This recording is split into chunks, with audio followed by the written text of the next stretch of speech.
All right there, dickheads, and welcome to Full Farewell Starts. and adieu to you, fair Spanish lady. Yeah, but why do you do it in that accent?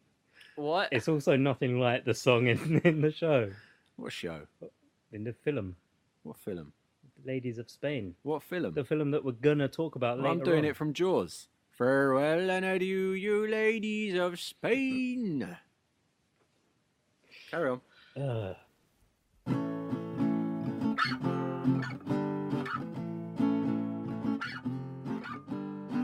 Shit. All right, dickheads. For we've it's received me. orders.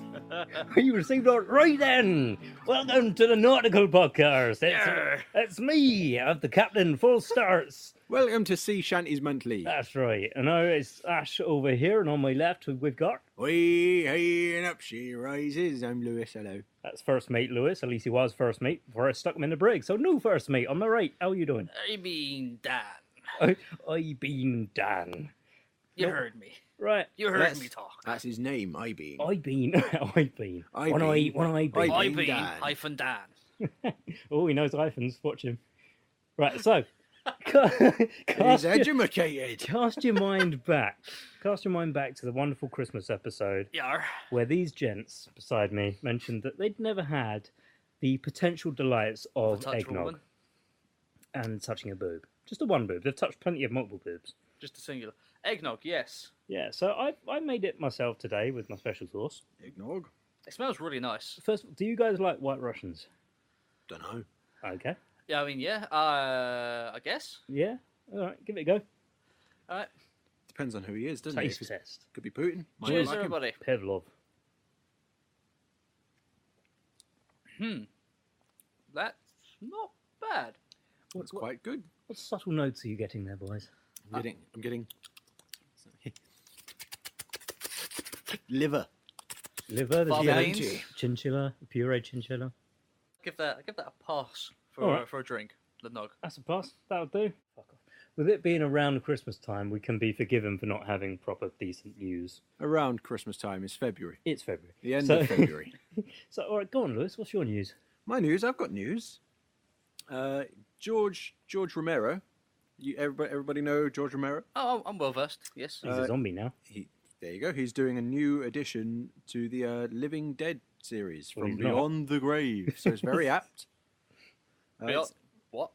He's You heard it. you heard me. It's a novel that he started before he died. Right. It's being finished by the writer of the Shape of Water novelization that I had no idea existed. Okay.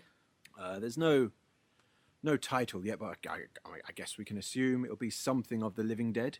Shape of the Water of the Living Dead. Shape of the Water of the Living Dead. It's out in 2019, or due to be, and if it's anything like anything George Romero put out post 2001, it'll be a hack job piece of shit. So if that's your thing, go for it. And I can say that because you can't label the dead. Well, I mean, Is that not all what of us- headstones are? Not just put huge labels on them. Yeah. Here lies George His Romero. headstone does say post 2001 hack job piece of shit. Come on, what's your news? Right, Nash. My news is Mm. it was revealed that Joaquin Phoenix is in talks Joaquin? to play the Batman in Batman's origin movie. Oh, the Joker. Sorry, Joker. Joker's origin movie. Either way, I'd watch it, whichever one he played. No, I will only watch it if he's the Joker. And we all know I've got no love for Batman.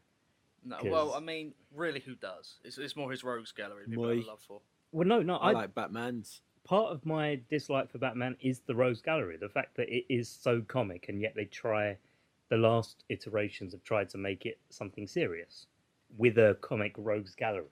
Well, again, this comes back to a similar argument I've always said in that Batman and Robin is probably the truest interpretation of Batman you're ever going to get. Yes. Yeah. And Depends on the comics that you read. Golden follow. Age, Silver Age, that's my favourite stuff. Oh, the then. stuff with I said this before, with Superman putting Lois Lane in space in a spacesuit and snapping her air supply on the front cover, stuff like that. Oh, yeah, that stuff one, that yeah, makes yeah. no sense. Or a Batman Just having because a you'd batsuit read in it. every single colour. Yeah, I if- must wear them. If Golden Age, Silver Age is your bag, then yes, it's the truest But- interpretation of Batman. The only way I think we can do a proper... Because, to be honest, I know this is going to get some hate, but Heath Ledger's Joker was one of the worst villains of all time. It's the easiest written, and you don't have to do a lot of acting to go crazy. It's so common contrary. knowledge. You're just being contrary. You say that, but look at how much Jared Leto acted crazy. Jared Leto is crazy. Well, no, because he's a genuinely good actor in any other movie apart from Suicide Squad. And Every other movie. And Blade Runner. He's not good in Blade No, he's Runner. I not thought great. it was fine. He's in like 2 scenes. He's fine in Blade Runner. No, Fine in Blade Runner. no.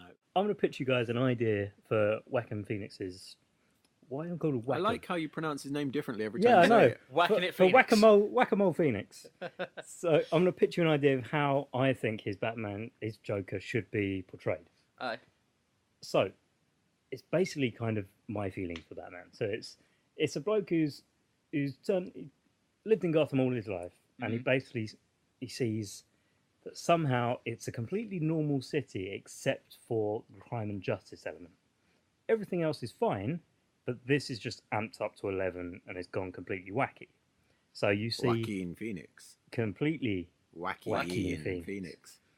So he basically just sees our main crime deterrent is a man in a latex suit. The police are incompetent. He's out there fighting against mentally challenged people, insane people, who are literally just running around claiming the city as their own. And he realizes that he's a super intelligent dude. He can make a proper life for himself. He's not been born in the greatest of circumstances in Gotham, but he realizes that he's got the skills and the nous to be a full-on proper crime lord. The ones they talk about overseas and in proper real cities that don't have this sort of issue with masked vigilantes and all that. They're just going along normally. So he's basically worked out that he can be the latest addition to the Rose Gallery, but the only way he is going to do this is to be taken seriously as a Rogue Gallery member, i.e. insane. So we've got this guy In the membrane? completely in various membranes. He's that insane. In the whole brain? Most of it. Oh. Ain't got no brain. Part of the brain is dedicated to He sounds loco, essay. his normal serious self. So he's like, right, I've got this plan to rob Gotham Bank. I'm going to do it like this, blah, blah, blah. But now I need that alter ego. So we see him psyching himself up to become this manic man. And then he's just playing cards one day and he goes, oh, look, Joker, yeah, Harlequin, that's great. Yeah, so, go on. Kick-Ass? I think you're describing Kick-Ass. Yeah, let's say an R-rated Kick-Ass. That, But I feel without- like Which without being- Kick-Ass was. What? Kick-Ass was R-rated. Yes. Kick-Ass 1 was Kick-Ass 2? I don't know. Possibly. Who, Maybe. all right, hands up. Who watched Kick-Ass 2? Me. Yep. All right, just me. I don't want to watch it again. Well, no, It's got my boy in it, but I don't want to watch it again. my boy. Yeah, so it's basically, and we see his mentality fade as he kind of gives in to the Joker. So we can have Joker's origin story number 2. We can have the Joker that everyone knows, but the origin story, I think, should be him driving himself insane, just to try and justify being in Gotham, which is in itself insane. Dan, your news. So, obviously the Venom trailer came out. Mhm. Did you guys see it? Yeah, you look great. I did. loved him. Yeah, so this is the point I want to bring up. Like you don't see Venom in the trailer. You do see the symbiote, although briefly. You do see the symbiote, but you don't see the actual Venom suit itself. From what I can understand, I think it seems to be taking inspiration from the Lethal Protector book, which, if you guys know that. Yeah. Yep. For those who don't, from what I'm saying, it's Eddie Brock fighting other symbiotes. Oh, It's yeah. coming out in October 5th, from what I can see. But I kind of had this thought as I was watching reviews and like people's analysis about it, and some particular like news channels on YouTube, nerdy news channels on YouTube brought this up, and it's like, does it really matter that we didn't see Venom? No. I mean, would you? It's a teaser trailer. No, Yeah. it doesn't. Yeah, Exactly. But then so many people are really acting weird about it. the film is called Venom. Yeah. I think that's the main reason why people are getting pissed. If it was a Spider-Man film based on Venom called something else, called Spider-Man, the antitheses or whatever, people would be less pissed. But again, it is just a teaser trailer. I've not even bothered to watch this until a proper trailer comes out. Yeah, but it's Don't get me wrong. It's a bad trailer. It's poor. It's not a good trailer. It doesn't get you excited for the film in any way. I mean, it's not the it's a editing teaser. I generally have a problem with, because I can agree with you. Editing is choppy. I don't feel like it really tells you. I mean, again, it is a teaser, but I think you still need to tell people a little bit with a teaser what's going on. Although the original Superman trailer did have just the cast, if I remember correctly, and then the Superman logo. Yes. Without turning. Yes. So it's no different. But then again, Superman is a bigger franchise than Venom is. Well, let's see if it stays that way. But I mean, I do want to see it. I'm fascinated. Well, I mean, that's all I really want to talk about, is whether or not it really matters. I mean, again, it is a teaser. I mean, and then people just seem to be acting really weird about the fact that. I mean, do you think we get a bit too expectant to see everything? Yes. In a trailer. It's a hard sell. This Venom movie is a standalone, separate thing from the Spider-Mans. It's a hard sell. Right, let's go over. Showman. No. No. Who won the sequel pitch? Oh. Oh. Yes. Now, I wish I had a belt. I wish I had the belt. what, for auto asphyxiation? Because you're going to want to after I reveal these results. I already know it was me. Yeah. Tell me. I mean, So, for Step Brothers, which Dan made us watch, believe it or not, he got 50% of the votes. 50%. 50% for his his- step siblings pitch. His pitch was, let's do it again. Cheers, Well, everybody. Let's do the same. Let's So just was put the mine. movie on repeat, A to B. Do not underestimate the power of Efron, my friend. I mean, that is how I see a sequel going if it was to be made today. I see it going down those lines. Yeah. So, It's stupid enough that Hollywood and Sony would do it.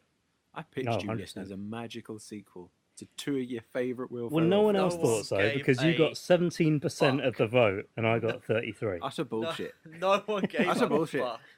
No one And cares I've got a about feeling that's just you. Sorry, dude. Let it go.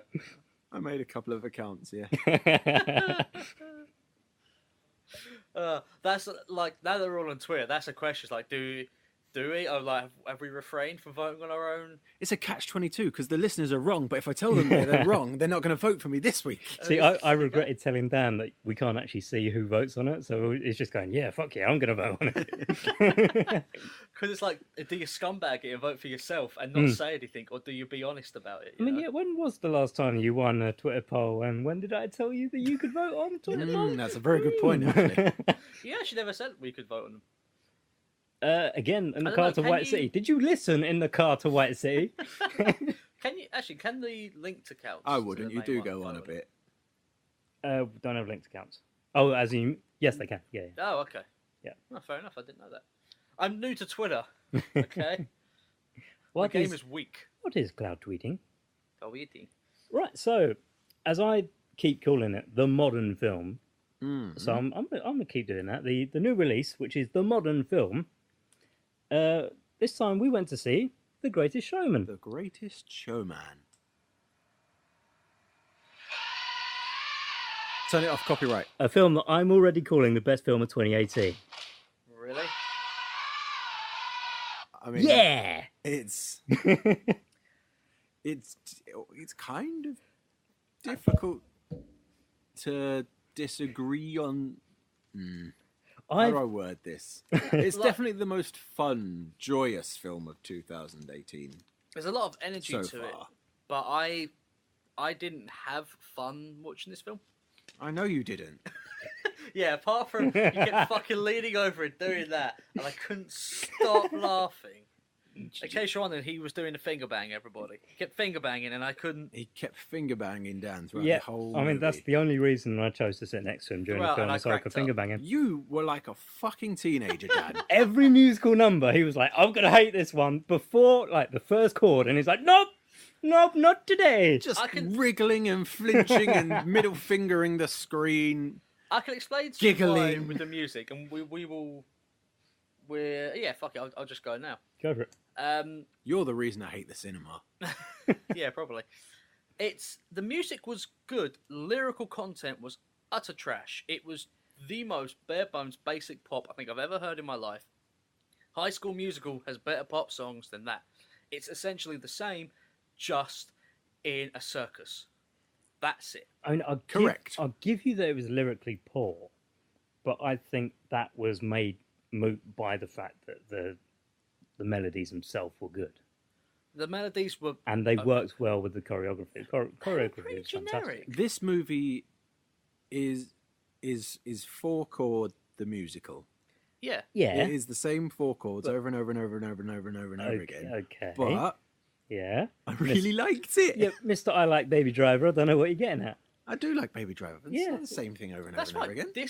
I like to stress, I don't think this is a Don't bad insult movie. me. I like the movie you took me to see, I know, but motherfucker. complain. Right, fuck off. I just want to point out, I don't think this is a bad film. I think it's a good film. A lot of people are going to enjoy this film. Oh, yeah. It just didn't do anything for me. And It did a lot for you. Yeah. We all saw it do a lot You had for the you. most You have physical many reaction out of any emotions of for us. this film. It's true. I just say, I liked the choreography. Despite about thinking back on it, some of that is definitely editing trickery to Of make it course look it as good is. as it is. Because Yep. there's no possible way you can bend like that. They actually got James Mangold to come back and do reshoots and post-production Oh, really? just to smooth it out a bit. James Mangold of Logan fame, Yeah. director. I mean, and other movies. Another movie, And Logan other movies. fame. Yeah. Yeah. It was But Logan could that they made have him not famous. just- Yeah, all right. like the simpler thing would have been just simplify the choreography a bit more. But then that wouldn't have been as joyous. But some of it was really simple, like the whole walking down the street, pumping your chest. That was a little silly. It's a really silly dance move. It is. I laugh every time. Everyone's a great actor in it. I thought everyone was really good. Yeah, even the fact No that doubt. they got a bunch of unknowns in, and one of them I'm actually going to pick out later on because he's going to be the villain in the next year's Aquaman movie. This movie opens with 5 production company logos, It's great. 3 of which are for Fox. They do the old style Fox logo, That's right. Yeah. followed immediately by the new style Fox logo, Yeah. followed by 2 other production company logos. Then it goes, whoa, boom, 20th Century Fox presents. It's like, I know. I know. You keep watched. telling me, mate. I've been watching. I paid 5 attention. fucking logos. See, I always, every time I see a period piece by Fox, I always want them to change the name to the century that it's been taking place in. So this would have been 19th century Fox. Yeah, I mean, Universal at the very least does something a little bit different with some of its movies. Like they did with Scott Pilgrim with the whole pixelated thing and stuff like that. Yeah, it's a nice little touch to have that. It in movies, I think. works to varying degrees of success because it didn't work in Doom. No, didn't work in Doom. That's Did true. it, Ashley? I liked it in Doom because it sets the scene. Look at Red Planet. I have a question. I've question right up top. First musical number. Yep. The musical number finishes and it's baby Hugh Jackman looking at himself in a shop window Yes. at a red coat. Yep. Yeah. Did baby Hugh Jackman imagine himself in his daydream as exactly as he would look Yes. in the future? Yes. And that is how you do flashback scenes. Is this DC. an X-Man movie? That's how you do dream Is it a scenes. secret one. Because I love that. I wasn't sure. His So name's actually James Howlett. Why? How did he know? How did he know that he would grow up to look like Hugh Jackman? Look, okay, as kids, did you not have? When I grow up, I want to look like this dude. I yeah, think I but wanted to be a but you- car. I and now now- don't look like that dude. Yeah, but now you that would have I'm grown up. adapted. You would have adapted parts of that into how you look today. I'm pretty sure I've got it written down somewhere in No, one of my 'cause old when school I- books. I want to be a lion. So, Yeah, when I was little, I And wanted hence to the be. mane. So Hence the I mean, mane. there we go. I wanted to be That's good for a plastic surgery now. 5'2" Asian lady when I was little, and now I'm Hence a the heels. 6'3". I'm a 6'3" African American woman. Actually, funny story. I Funny got story. half right. I actually wanted to be a Chinese chef when I was younger, and my parents asked, "What? A chef that cooks Chinese?" No, a man from China what cooks food. The kids are stupid. We were stupid. Off the bat, I'm just going to say, I know at the end of the last episode, I basically said, "Yeah, we're going to watch Greatest Showman." because I'd just seen about 20, 30 seconds of a trailer and thought, You went into. You had no idea this was a musical. Yeah. I didn't know it was a musical. I didn't know it was based on How P.T. Barnum. the fuck? I thought it was basically man buys circus and gets a bunch of quote unquote freaks in, and then they do a bit of a show, and then it burns down. I thought, yeah, great, circus burning down. It's got Hugh Jackman in it. Good, fine, yeah, let's watch it. That was literally my entire I mean, thought. never mind the fact that the trailer had singing and dancing in it. Yeah, but as in part of the show.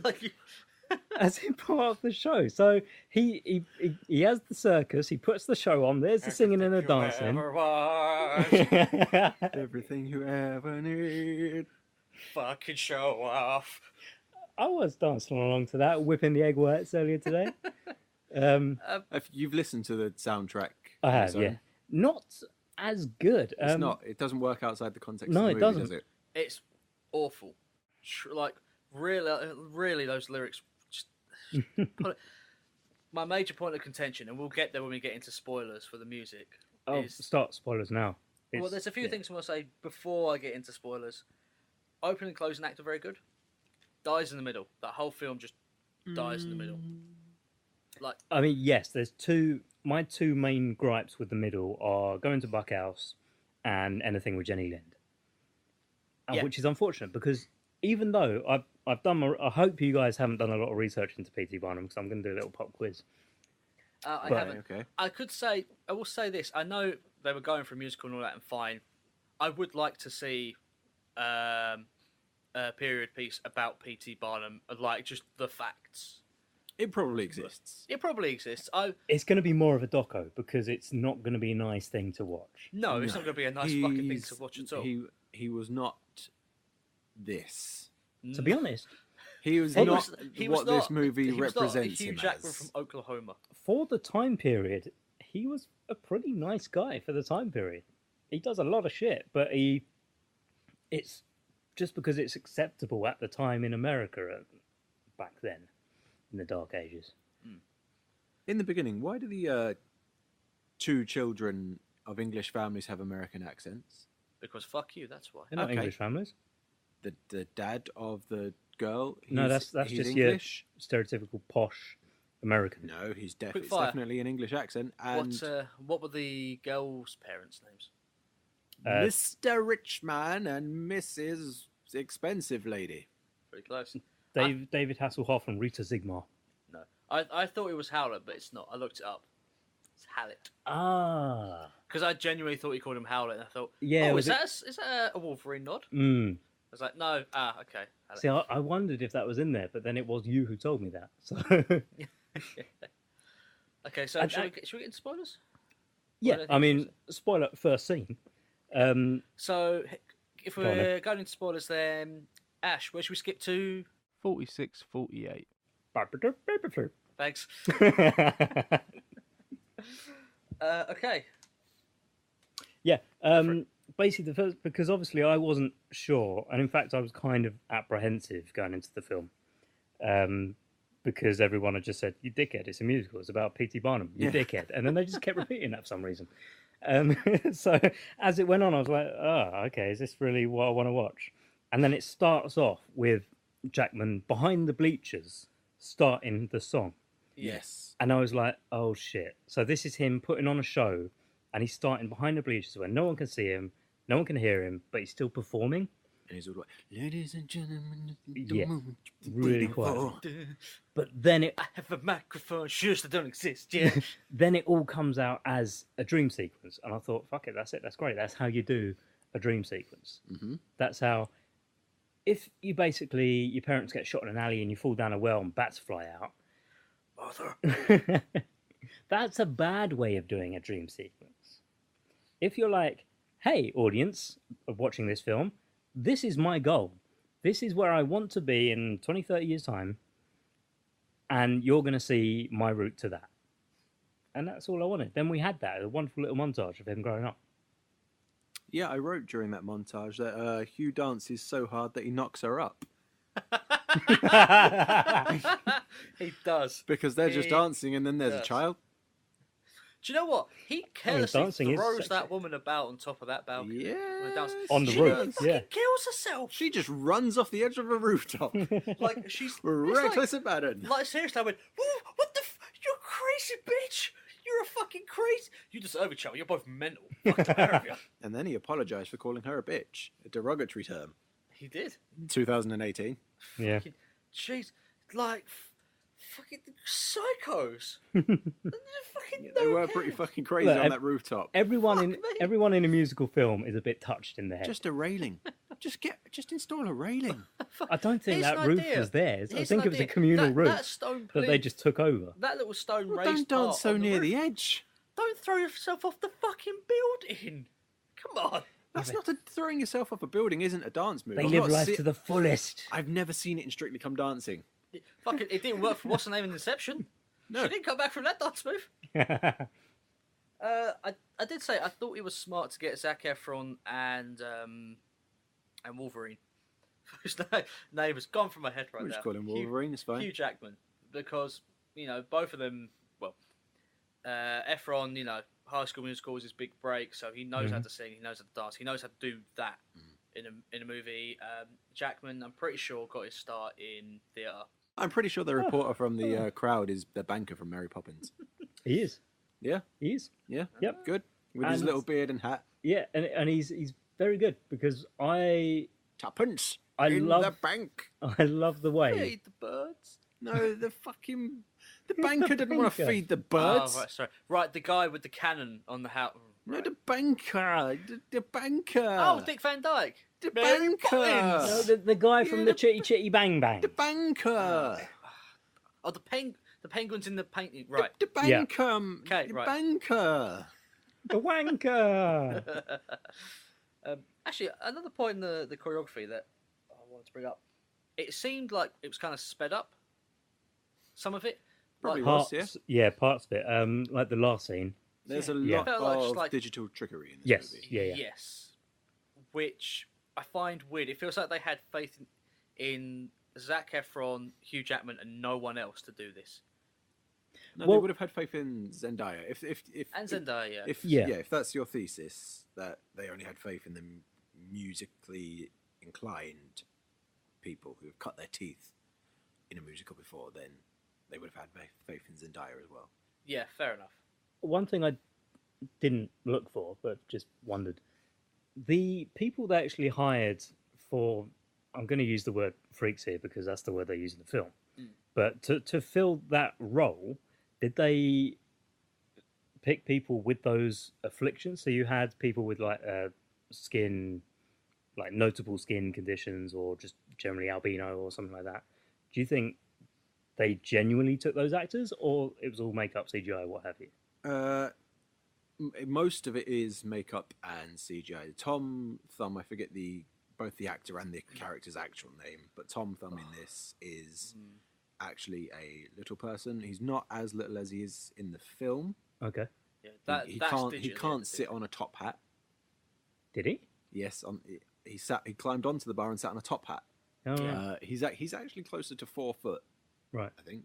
Well, actually, the original Tom Thumb, who he's based on, he was a little person, and he was 4 years old. But while he was touring, Yes, they said he's 11. Look how small he is for an 11-year-old when he's 4. yeah. Oh yeah. So the actor in this playing Tom Thumb, I think, walked around on his knees for most of the film, and the bottom half of his legs were removed in post. Okay. This movie, The Greatest Showman, Yes. contains so many in-camera scene transitions Oh, it's nauseating. that it's like Darren Lynn Bousman directed this. It's like watching a Saw movie or the musical that he did, or Repo the Genetic Opera. Can we also have a meme of Lim Bousman with a bottle of beer in his hand and calling himself Lim Boozman? Boozman. Like like the bar scene between Efron and Jackman's character. Yeah, That in particular. I loved it. Fantastic. it's really good, really fun. Dizzying. Dizzying how many cuts and so. Although I don't know fast if I changes would there keep are. going back to the bar if that barman looked like that. It's like, I'm going to stare at the camera with my cheesiest grin. Ha ha! He did look a little serial killer. Incredibly. Coen Brothers did it better. No Dames is a much better bar scene. Not And seen what film was that? That's from Hail Caesar. I've tried watching House Caesar. I didn't get on with it. Give it another chance. Yeah. It's you have to be in the right mood, right mind frame to watch it. I tell you what didn't help all those quick cut scene transitions either was the CG was pretty bad. Yeah. I'm talking almost pre-2009 era sort of CG. It was bad. noticeable, but I don't think it detracted from it. No. No, I can get on with bad CGI if I'm enjoying the film enough, and I did. The only time I think it did detract is the very last scene with the elephant. Basically every fucking elephant scene. Every element, that really did stick out. It's just something that really it caught my eye in such a way. I was like, that's really distracting. Yeah. You know, it was hard because every time I saw it, because it was used kind of sparingly. I think it just every time it cut in, it was like, oh, geez, CGI suddenly taken aback by it. Yeah.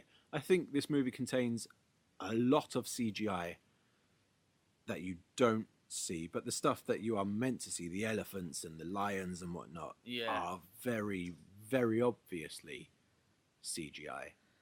Not necessarily bad thing. You know, if you're enjoying the movie, it's not going to take you out of it.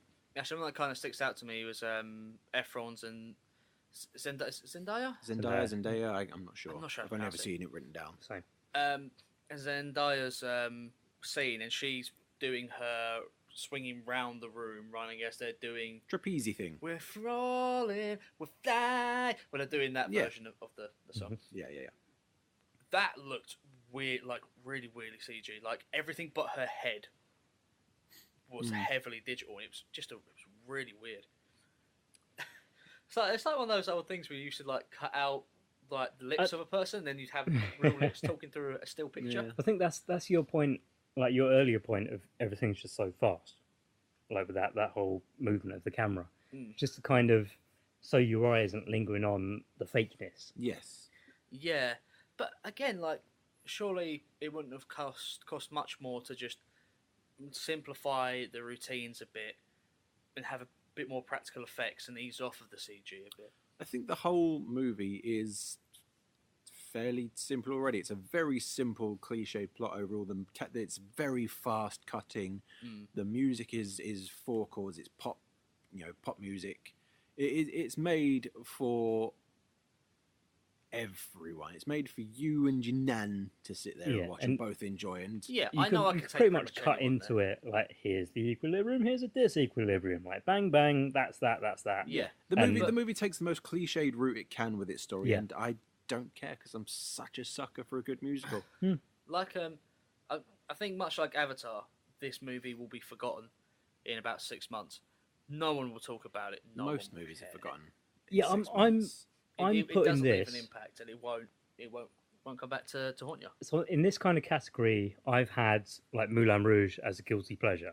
Yeah, I'm now putting this on top of that. I need to go back and watch Moulin Rouge to see if that's true, but as of now, I do think this is a bit better. It's not going down in musical history. It's not as good as your Singing in the Rain, your Greases, Rocky Horrors. None Before Christmas. I didn't like Sweeney Todd, and I put it miles above this. Oh, really? Purely for the musical songs being way more on point. It's a perfectly serviceable musical that you and your nan can sit there on a Sunday afternoon and enjoy together.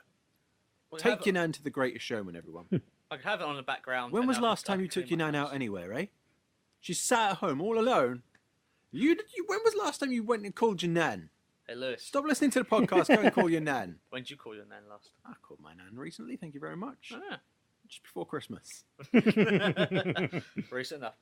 I find it funny. So, like, one of the conflicts, the like, kind of like, I guess the part where there's like 3 separate little conflicts come together to make a big conflict. Like, she kisses him, and all these photos go off taking the picture. When he's like, "Nah, fuck off! I don't want your stanky ass." Oh yeah, and she gets her revenge, and then he gets handed the paper by the reviewer, who actually was probably my favourite character in all this. That's how you do a nemesis character. And it's like, oh, you didn't know? Hands the paper. It's a fucking drawing. Yeah. Why don't you use the picture? They have pictures. Maybe I don't know enough about print back in those days, but I could have sworn if you're taking a picture, you're putting it in the print. It depends where this picture was taken, and then it could have just been how long to get that picture there for the morning papers. It could have just been quicker to draw a copy. Yeah, perhaps. Sounds What's this logical. quiz you've got, Ashley? Well, I'll get to that. I want to quiz me. What? Quiz me hard. I will quiz you. First of all, I just want to Quiz me, Daddy. I want to quiz you with on you. business practice. Right. If you've got a dozen trading ships, do you put them all in the same place? Well, yes, Do of you course put you your do. dozen eggs in the same basket? Well, of course you do. Why wouldn't you? Oh, okay. Otherwise, you've got You to pay gotta for hunt that storage everywhere kraken. else. You gotta hunt the kraken, boy. Do you know how much it is to store a storage ship? So yeah, you got a dozen trading ships. Yeah. But it's just at the bottom of the South China Sea because that's where we keep them now. All in the same monsoon. Cheaper than renting at a port. At least you know where they are. At least you know they ain't going anywhere. No one's gonna nick them. Fishes nick 'em. Fishes nicking shit all the time. No, fishes won't nick them. They'll live in them. They'll be squatters. Which Fishy rights. that's a separate issue. But still, no one's gonna nick the boats per se. No one's gonna pick them up and move them. I've had a tank that fish have been squatting in for a while now. Can you help me with that? Well, I mean that's a council issue, mate. You got to bring it up with your local council. Right, all right, I will. So I'll let you know what they say. Yeah. Listen, dear council member, whatever the fuck. That's his name, yeah. Oh man, God, I like the use of silence as a climax that they use in this film. So a lot of the time, there'll be a big number to an audience, and there'll be silence for maybe 2-3 seconds because you won't know how the audience reacted to that. It could have gone brilliantly, they could be applauding, or it could have gone horribly, they could be booing it. And they did that at least twice, where they do a big number and then it Where would all go he's- quiet. Where he's not focused and Yeah, he comes back he's in just correctly, yeah. he's just spaced out. Yeah, that was a nice effect. Yeah, and I really like that. I actually quite liked the little bit at the end where, you know, it was kind of cheesy, but when like he's sitting there watching his daughters and he does sing to himself, basically, going, this is what life's about, family. Yeah. Not about millions and millions of New York dollars. New York dollar, see? But yeah, So the Nemesis dude, Mr. Bennett, The banker. From Mary the Poppins. banker, he takes umbrage with Barnum, P.T. Barnum, and calls him a fraud. yes, But the only fraudulent things we see in the film that are shown to us as an audience are a fat man is artificially more fat, and a tall man is artificially more tall. yeah. I can't figure out where he's supposed. I mean, we see him do one swindle, which is the boats. And Yes. on the sea, and that's it. But that's never brought up again. So it's like you're a fraud and a swindler. It's like, well, I haven't done anything else. I've just given people a job. Fuck me, I guess. Fuck me, the job creator. Yeah. Putting tax money back into the economy. I mean, Now, as much as I like that bar scene, Zac Efron coming to the show, the Barnum show, doesn't make a lot of sense. So, hey dude, you're a respected theatre man. Do you want to come and join my critically panned sideshow? And I'll give you 7%. It's making money. It's making money, Shut up. but wasting time that he could have been doing the hobnobbing and writing the shows. but he'll be free. Don't you see? He'll be free of all that, and he can have all the sex with Zendaya that he wants. That's true. And And- friendship. I mean, truly, who doesn't want that? Yeah, fair enough. Elephants love watching fire. Yeah, as stated in Jungle Book. Yep. They love the fire. They're just going to stand there and watch Oh yeah, it that was my last note. While Zac Efron runs into a burning building and Zendaya comically runs out the side. Yeah. I'm like, hey, where is he? It's like you can see the theatrical touch there. It's No, I literally mean, that exit fire stage exit. right, wave to her, go, yeah, I'm in. Now I'll go out the fire exit like a normal person who runs into the burning building. We're fucking Egypt. I'm not going with him. You know, we got the scenes where they're banging up all the flyers, basically saying, "Oh, you were a freak, quote unquote. Yeah. Come join us." And I can't help but think that's the exact same method they used for the casting call for this film. It's like, hey, freaks, we want to do a film about freaks, so sign up, won't you? But hey, we're gonna flip it so the script is that, hey, objectifying freaks is wrong, so just put your freaky mark here and then go line up with the freaks. Well, But as we've discussed, I think most of it was CGI and makeup anyway, so Yeah. it's probably not. I am 100% certain the bearded lady just had a very glued-on wig. Oh yeah, Yes. it was a bad bit. Oh, and the wig as well. Just very clear. Someone just sellotaped a Merc into her face. I don't know if it was Merkin levels of bad. You've got a pretty similar beard to her. Mine's more homeless looking. Yeah, More scraggly. hers was. I look like I'd bug you for change on the street. No, I think if we put a couple of bows and a flower in yours. Yeah, maybe if I wear a dress for next episode. If you walk down the street thumping your chest. Go put one arm out, bump your chest. Right, so shall we get down to the P.T. Barnum facts? Yeah. Go on then. So, believe it or not, this is not an accurate representation, What? but instead it's a feel-good film that kept me smiling throughout. Yes. Shut up. No way. 4.5 out of 5 stars. Quote Take me. your nan to it, everyone. Take your nan to it. So, as opposed to what they show in this film, P.T. Barnum is not a poor boy from a poor family. Spare him his life from this monstrosity. Wolf sausages. he's actually from a prestigious. Well, his grandparents on both sides were fairly prestigious. Yeah. Like literally the founder of the lottery and a judge. Yeah. So fairly big guys at the time. Now, this is where the quiz comes in. His first ever show had one exhibit that he went round either Pennsylvania or America. So I'm going to give you a couple of clues and I'm going to see if you guess what it is. Mm-hmm. Okay, at the time in New York, it was an illegal commodity, but he still managed to buy it. A giraffe. Your one guess? No?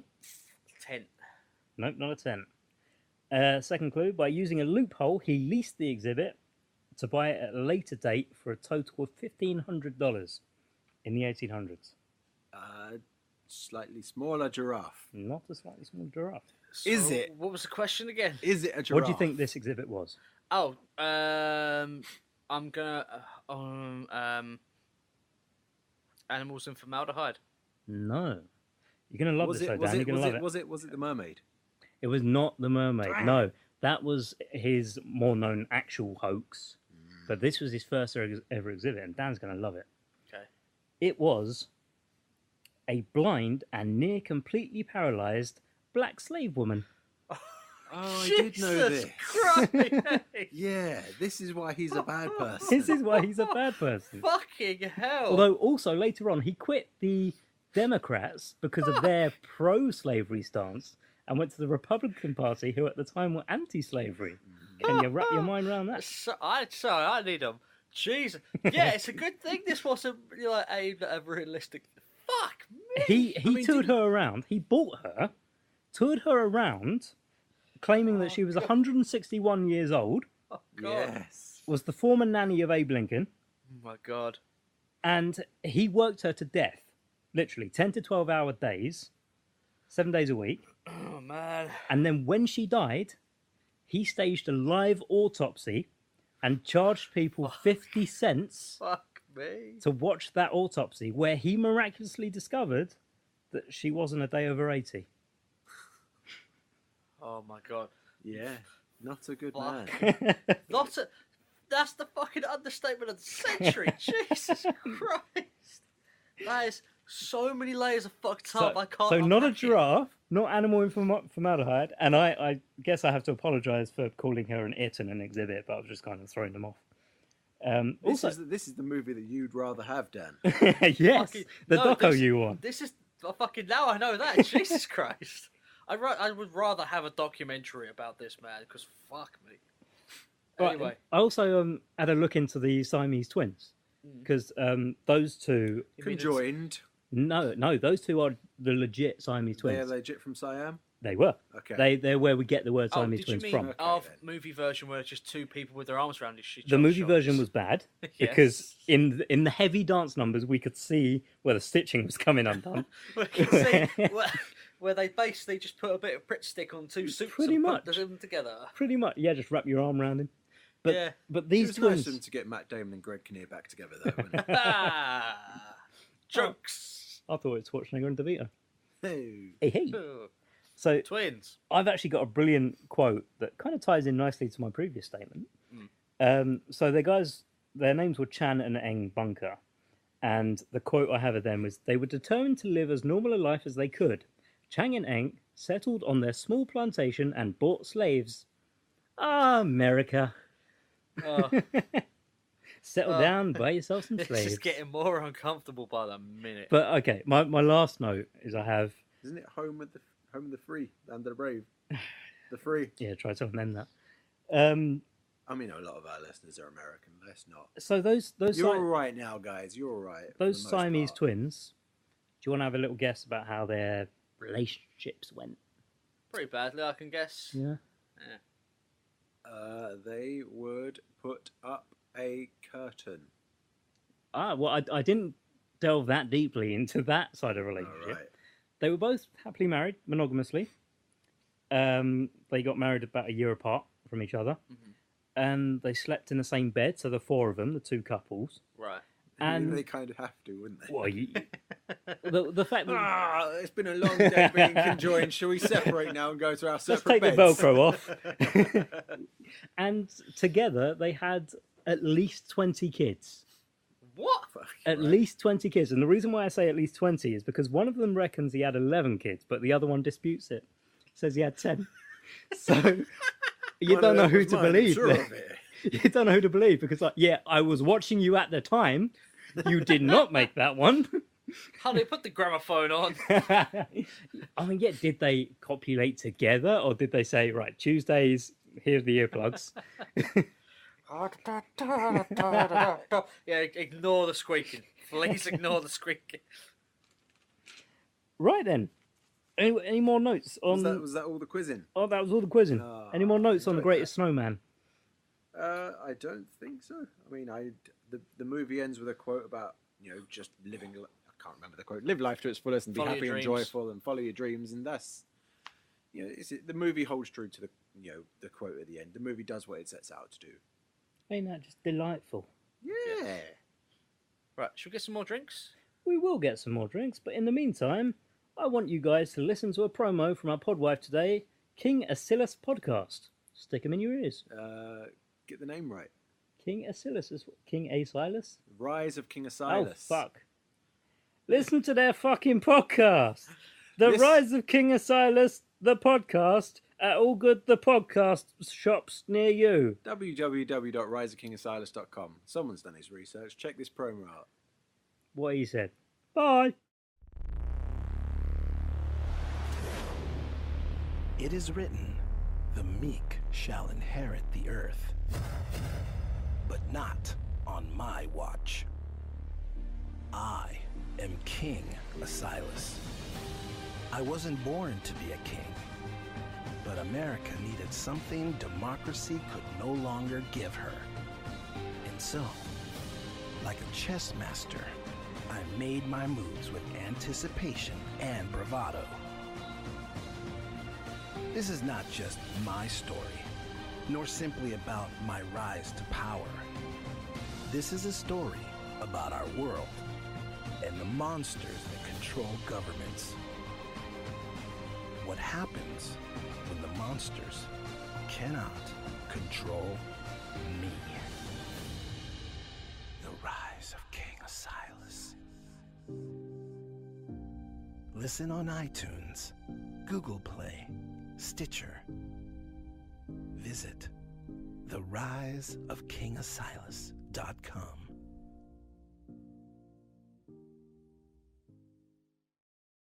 We're back, everybody. That was The Rise of King Acilus. How dramatic was that? Go and listen. Go and check them out. See what you think. Let the guy know. Thanks, I delegated that to you, Lewis. So Okay, well done. You did good. You're welcome. 'cause And you I know knew what, that you'd next fuck it time- up. Next time, I'm King gonna... of Sirius, King of Soul, King of Sully, King of Sully man.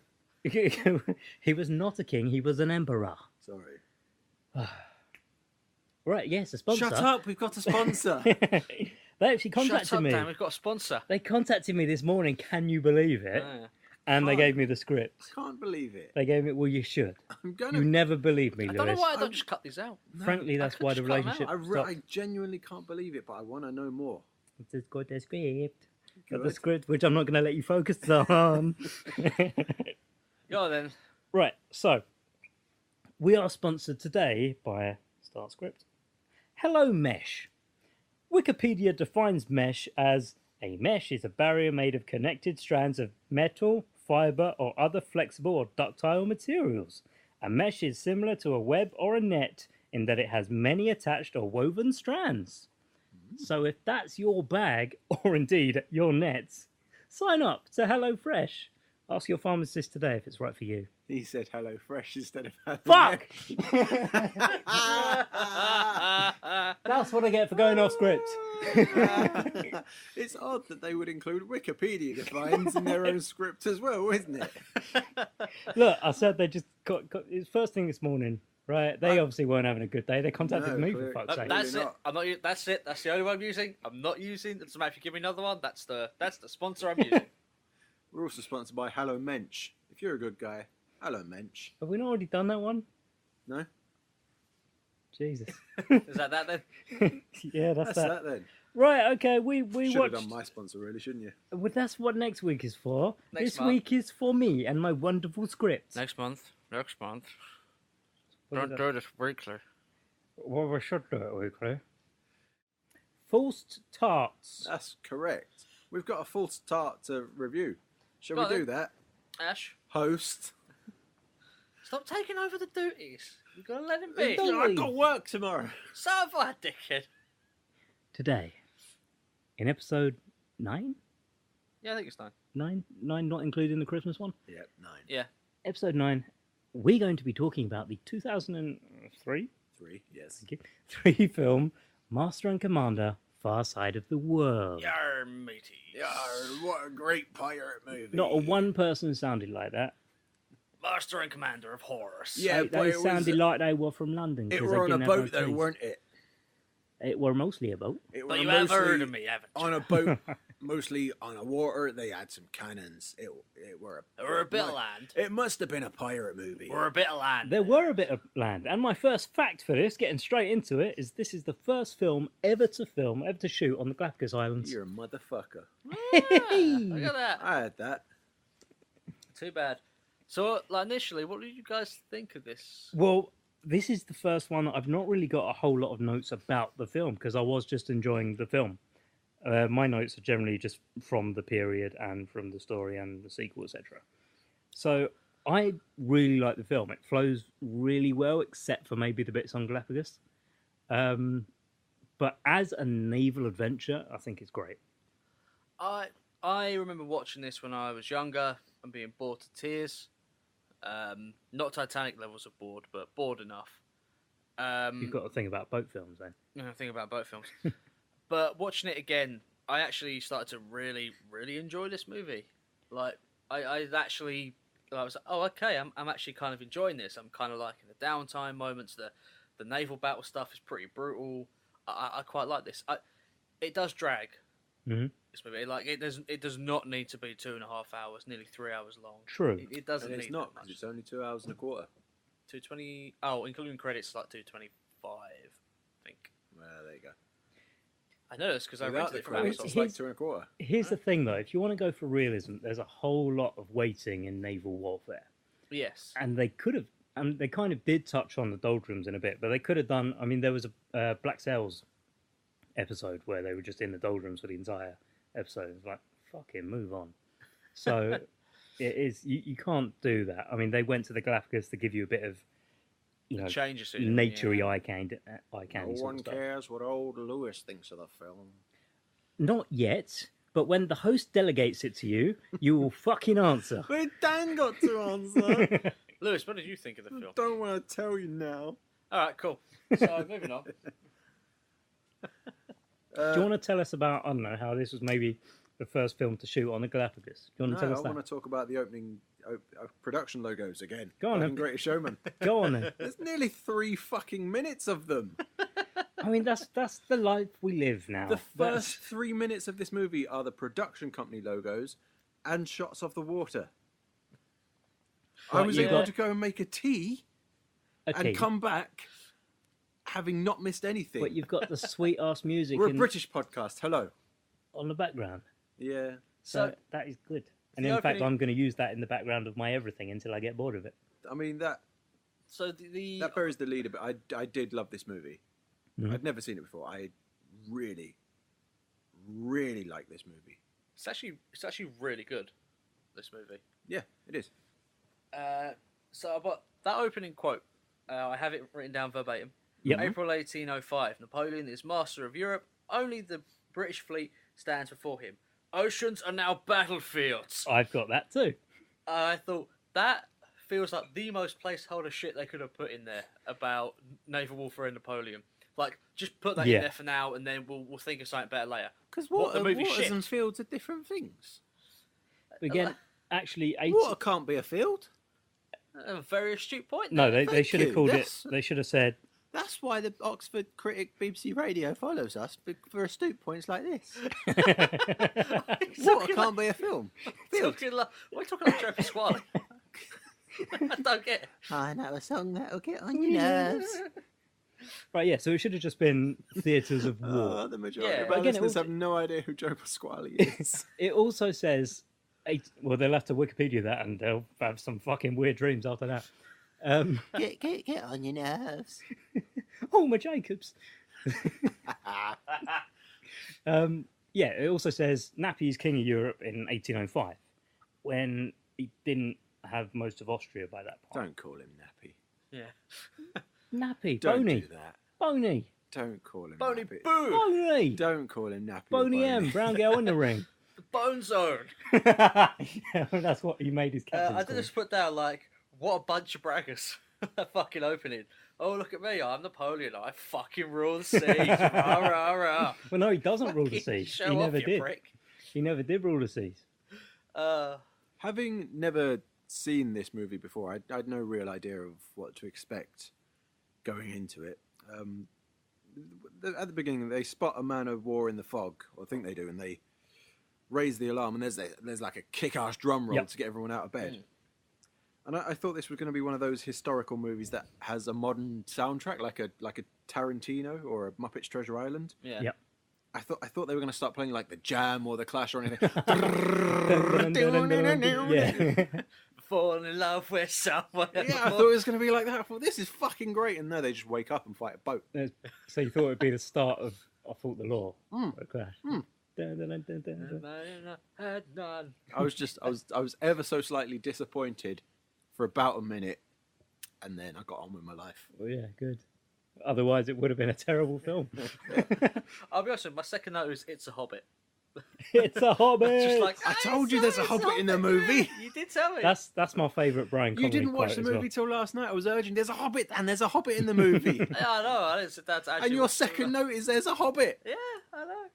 I was convinced one of the midshipmen was Matt Smith as well, future Time Lord, but I can't find any evidence of that. no. I I don't actually think- thought there was a Python in this. I thought Eric Idle. Eric Idle. But Yeah, it's not. it's not him. It's David Thetful.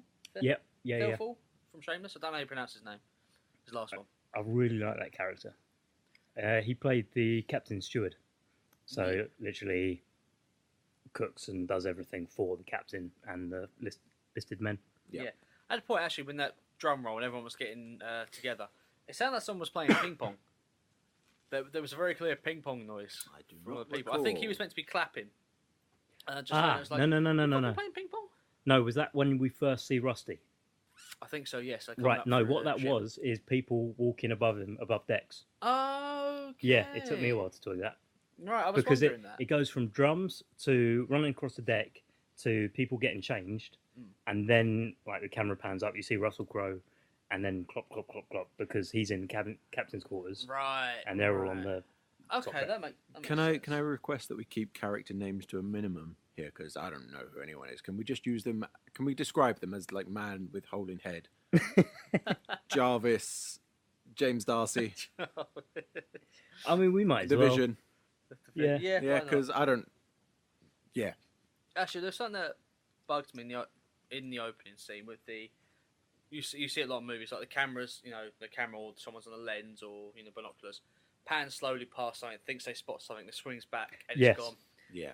Can we retire that now? I feel like that's been I done had the enough. exact same thought. I've yeah. also got a problem Mm. with something in the opening, and it's that 17th century shipbuilders were idiots.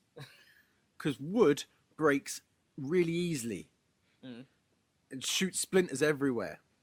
So I would have made my boats out of like metal, or like one of those pirate zombie boats from Pirates of Caribbean 5. Because that one of the boats that can like eat the other boats and Dan, stores what? zombie sharks. Dan, What?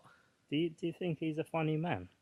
I think he may have watched the wrong movie, but Do- now do you he's think talking he's a about funny boats man? that eat boats, and I'm. Do you not agree with me that wood is a rubbish? It was the No, best it's they really had good at the for time, boats. Lewis. No, it wasn't. I've watched. Do not get into I have historical watched- bullshit with me. I have watched the other pirates movies, and they had pirate zombie ships that eat other boats. No, that's like, Yeah. okay. So I've only seen like 3 of the pirate movies. That's bollocks, right? No, Pirates of the Caribbean 5. There is a boat that eats other boats. No, that's No, there is. It's like Oh my- it's literally. I can't remember what Bond film it is. Actually, you know what? No, that might The be boat who ate another boat. No, it's Tomorrow Never Dies. Boat away another boat. It's Tomorrow Never Dies. That Elliot Carver's got a submarine that opens up and captures other boats Right. like that. It Oh, opens yes, up from the yeah, front yeah. like a Yeah. flappy penis or whatever. Okay, we'll deal with that later. Yeah, we should. I'm right. I'm obviously being facetious, but this movie came out in 2003, the same year as Curse of the Black Pearl. Yeah. Pirates of the Caribbean first one, and it is a false start. It failed to get a sequel. It failed to really resonate with audiences. I think. Do you think that was because everyone had gone to see Pirates of the Caribbean, It fell was in love with the whole pirate swashbuckling thing, and then this came out? It was advertised as another high seas adventure, and then the reviews come out and they're like, oh, it's really slow compared to Pirates. Do you think Pirates of the Caribbean impacted on this movie's success in a negative way? I'm kind of tempted to say no, only because this movie feels very geared towards a specific audience, sort of audience that is interested in historic naval battles. And whilst that is probably a fairly niche audience, it felt like it was very much like, look, this is 100% for you. Yes. They don't tone down any of like what a sea battle is like. They show you what it's like to be on a boat, like of just long times of just fucking nothing. Yeah, Going mental. The movie itself does that, but the marketing. See, I don't know anything about the marketing for this. Put yourself in the shoes of a marketer in 2003. So Pirates of the Caribbean movie come out, done gangbusters at the box office, and you've got this film to make a trailer for. What's the gap between releases on those two? I can't recall off the top of my head. Because that would affect it. If it was only with like say a month in, 2 months in, they probably wouldn't have worried that much. Well, here's the Trailers would have thing. been out. I don't remember. I only remember ever seeing one trailer for this film, and that was before Return of the King, I think. Yeah. So I didn't see anything on TV, and I watched a lot of TV back then. And so I only remember just seeing it from this one theatrical trailer and just thinking, yeah, that's great. But then I don't remember anything prompting me that said, yes, come out, watch it. No. I don't remember anything like that. No.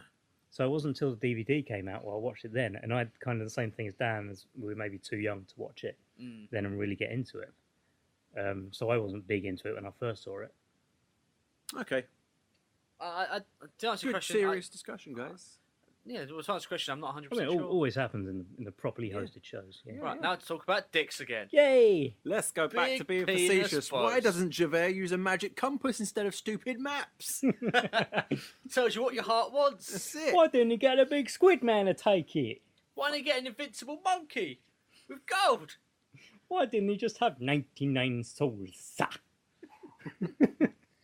I did put down here, at least Russell Crowe can do a good Brit accent. Oh, Uh, can you know? And then I immediately regretted it. Like 10 minutes later, I was a bit like, oh, He can maybe do a I- very passable one, but every now and then he'll end a sentence incorrectly. So- Yeah, the sentence incorrectly. How are you doing today? My mother is yellow. just puts the wrong word. I tell you what really did like. Can that be our annoy- strapline for full starts now? How's your mother today? the knuckle tats on that guy. Hold Yeah, fast. hold fast. Yeah, Fucking stupid bollocks. I mean, why not? He's a simple sailing nautical man. Who the only tattoo he gets is hold The only one we fast see. on his hands. The only one we see. Didn't see the one on his arse, which is just Mrs. Pac-Man. The dude gets a bullet in the brain. No, he gets a bit of splinter in the brain. Oh, it's a bit of splinter. Yeah. Ah, Yeah. okay. I mean, that's where the majority of damage came from naval warfare. Mm. It wasn't shot or anything. It was Shrapnel. shrapnel. That's Yeah. why it should have been made of metal or boat-eating boat. Do you want metal splinters instead, mate? Metal don't splinter. Fucking hell, yeah, it does. I So personal experience, and this- it fucking hurts way more. We're at the brain surgery scene, 24 minutes in. And like you, Dan, this is where I've written, there's a hobbit. Yeah. This is where I That's the noticed the first time you hobbit. saw the Hobbit. That's the first time I saw the Hobbit. He's in the 24 first fucking minutes in. scene. I yeah. mean, the cast of this movie is fucking fantastic. Oh yeah. Yeah, a few of the ones I wrote down for this, it was Russell Crowe, Paul Bettany, Billy Boyd, Yeah. so David Thelfall from earlier, James Darcy, James Darcy, a lot of people. a lot of people. Yeah, I did like the naval battle, and I did put down "Zut Lord, the French are strong." how long do we've got to do French accents, right? I mean, are we? I mean, You we clearly are. only hear French accent in one part. English Whaler, English Whaler, which plays Andre the Giant. English Whaler. Pretty much. It's me, the Dread Pirate Open Roberts. fire. Bonjour. Would you like a peanut? a peanut? So English whalers, you know you are outnumbered. Surrender Fuck your up your sheep. boat. Yeah, that boat fucks them right up. Shall we talk about the boat, Yes. So- the... the Acheron? Acheron. Thank you. Which I like. There's one thing I really like is that all the British people call it the Acheron. So they've been given, like the captain's been given orders to find and waylay the Acheron, sink it, destroy it, take it as a prize. Yeah. And when we hear the French say it, so when they get up at the very end and get up from the decks, they shout Acheron. So it's nice to have the fact that you've got that kind of ignorance. It's because they're Ponzi, though, isn't it? The French are, yeah. Yeah. Yeah. Ah. Yeah. It's a good thing they Bonjour to our changed. French listeners. Yeah, it's a good thing they changed in modern times. Well, you know, France and England have such a friendly neighbourhood partnership with each other. Yeah. I really like each other. I really like France. I have no problem with any French Yeah, people. that's why they built the Arc de Triomphe outside Will Smith's house. That's like in when they finally got us to come over and shake their hands rather than punch them. That was a triumph for them. Jesus. But So now let's talk about the Napoleonic War. So the Acheron. We will talk about the Acheron. Right, the Acheron. So I'm going to dip in and out of movie Acheron and real life Acheron, what it was based on. So in the film, they say a heavy frigate like that in the Pacific would tip the war in Napoleon's... Pacific. Specifically the Pacific, would tip the war in Napoleon's favour. Then why the fuck is it here? This time So what do I have there? in 1807, this was 1805, but I think in 1807, Nappy had 200,000 men on the north coast ready to invade, and the only thing stopping him was weather and the British Navy. So why the fuck is this a ship that isn't invented until the War of 1812, so 10 years, this ship. Oh, Christ. Where the actual... So this ship was based on the USS Constitution, Yeah. which was an American ship in the War of 1812. And the reason why cannonballs didn't splinter the ship and actually just pockmarked it, Because it made of metal. it's not made of metal, but they called the ship Ironsides because ships at the time were built with white oak, which was primarily in Europe. This ship was built in America, so it was using live oak from the swamplands in Louisiana. And the reason why that's so strong is it's granularly thick and it's heavily moisture resistant. So what they did for this ship, for the USS Constitution, is they sandwiched live oak in between white oak, so the cannon shot would impact against the outside white oak, and be repelled by the live oak inside, Ah, which is pretty clever. why it was so good. And that is now actually the second oldest ship that is still in service today. Oh, I didn't know that was still running. So it's actually part of the fire brigade in New York. Huh. So it's in the lake they got it, and How's it drive around the roads? with wheels and a steering wheel and brakes On the and transmission. On the Have you bottom ever of the boat? Yeah, You never modded a boat before? I never minded and driven a boat before. No. yeah. Yeah. It's rear engine, It's simple. rear engine, left They hand put an drive. engine in it. They don't use the sails anymore. They use both. Okay. Yeah. Yeah. Right, Lewis, do you want pop quiz? Yeah, I do. So that is the second oldest ship currently afloat. Uh-huh. What's the first? What's the oldest? Oh, The HMS? Correct. fuck, I was talking about this the other day. Clue? The Hoodwink. No. Here's a clue. Here's a clue. Look at my face. The Here's a clue. HMS. I see no ships. Squinty. It's Lord Admiral Nelson's ship, the HMS Victory. The Victory. Fuck, I forgot. I was pretty close. With the squinty, yes. Genuinely surprised when someone said, Victory's still in use. I'm tagging this podcast as historical and educational. Bloody is, and it will be. So this movie, The Last Jedi, Oh, yeah. is just Master and Commander in reverse. There's Yeah. There's a slow good ship slowly chasing down a superior bad ship. Does that count as a trope? Now that two movies It's a have used chase it, film. No, it's not a chase film. It's a slow chase film. I'd say Still- we didn't still a need to read chase. 5. At least 5. Oh. I'd say at least 5. Because 3, then you can just do, okay, which one That's of a these trend, is best? isn't That's it? a trend. Yeah. Okay. Then at 4, you're starting to milk it, and 5's when you've got an actual cliche. Okay. I reckon. So being that they're the same film, why is the internet whiny fanboys downvoted Last Jedi so much? Are we really going to get into this now? No, let's move on. Because- Move on. Last Jedi had a law that it chose to ignore, We're not and doing Master this. Commander had a law that it went for Now. 100% and did it well. Hey, what do you think of the lesser of two Weevils? Actually, yeah, I like it. It's such a good joke. I love. I did laugh. Actually, I was watching it on a train during that scene and I burst out laughing.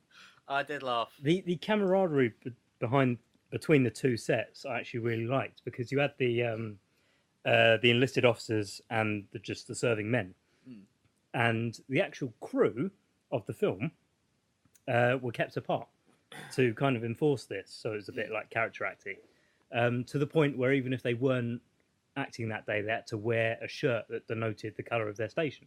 Ah. And they even had like an officers' quarters on set where just the actors playing the officers would go, and I think they called it the monkey room in the end, because it was essentially officers' quarters where no one else could go unless by invite. So I do like when they kind of do that sort of stuff. Just for my pleasure, Dan, when I'm listening back to this podcast, can we insert the Weevils joke here? Do you see those two weevils, Doctor? I do. Which would you choose? Neither. There's not a scrap of difference between them. They're the same species of Calculio. If you had to choose, if you were forced to make a choice, if there was no other response, would you... If you're going to push me, I would choose the right-hand weevil. It has significant advantage in both length and breadth. There, I have you. You're completely dished. Do you not know that in the service, one must always choose the lesser of two weevils? Done. Thanks. Yes, all right. I really like that. That was great, wasn't it? That's a top-class dad joke. I love it.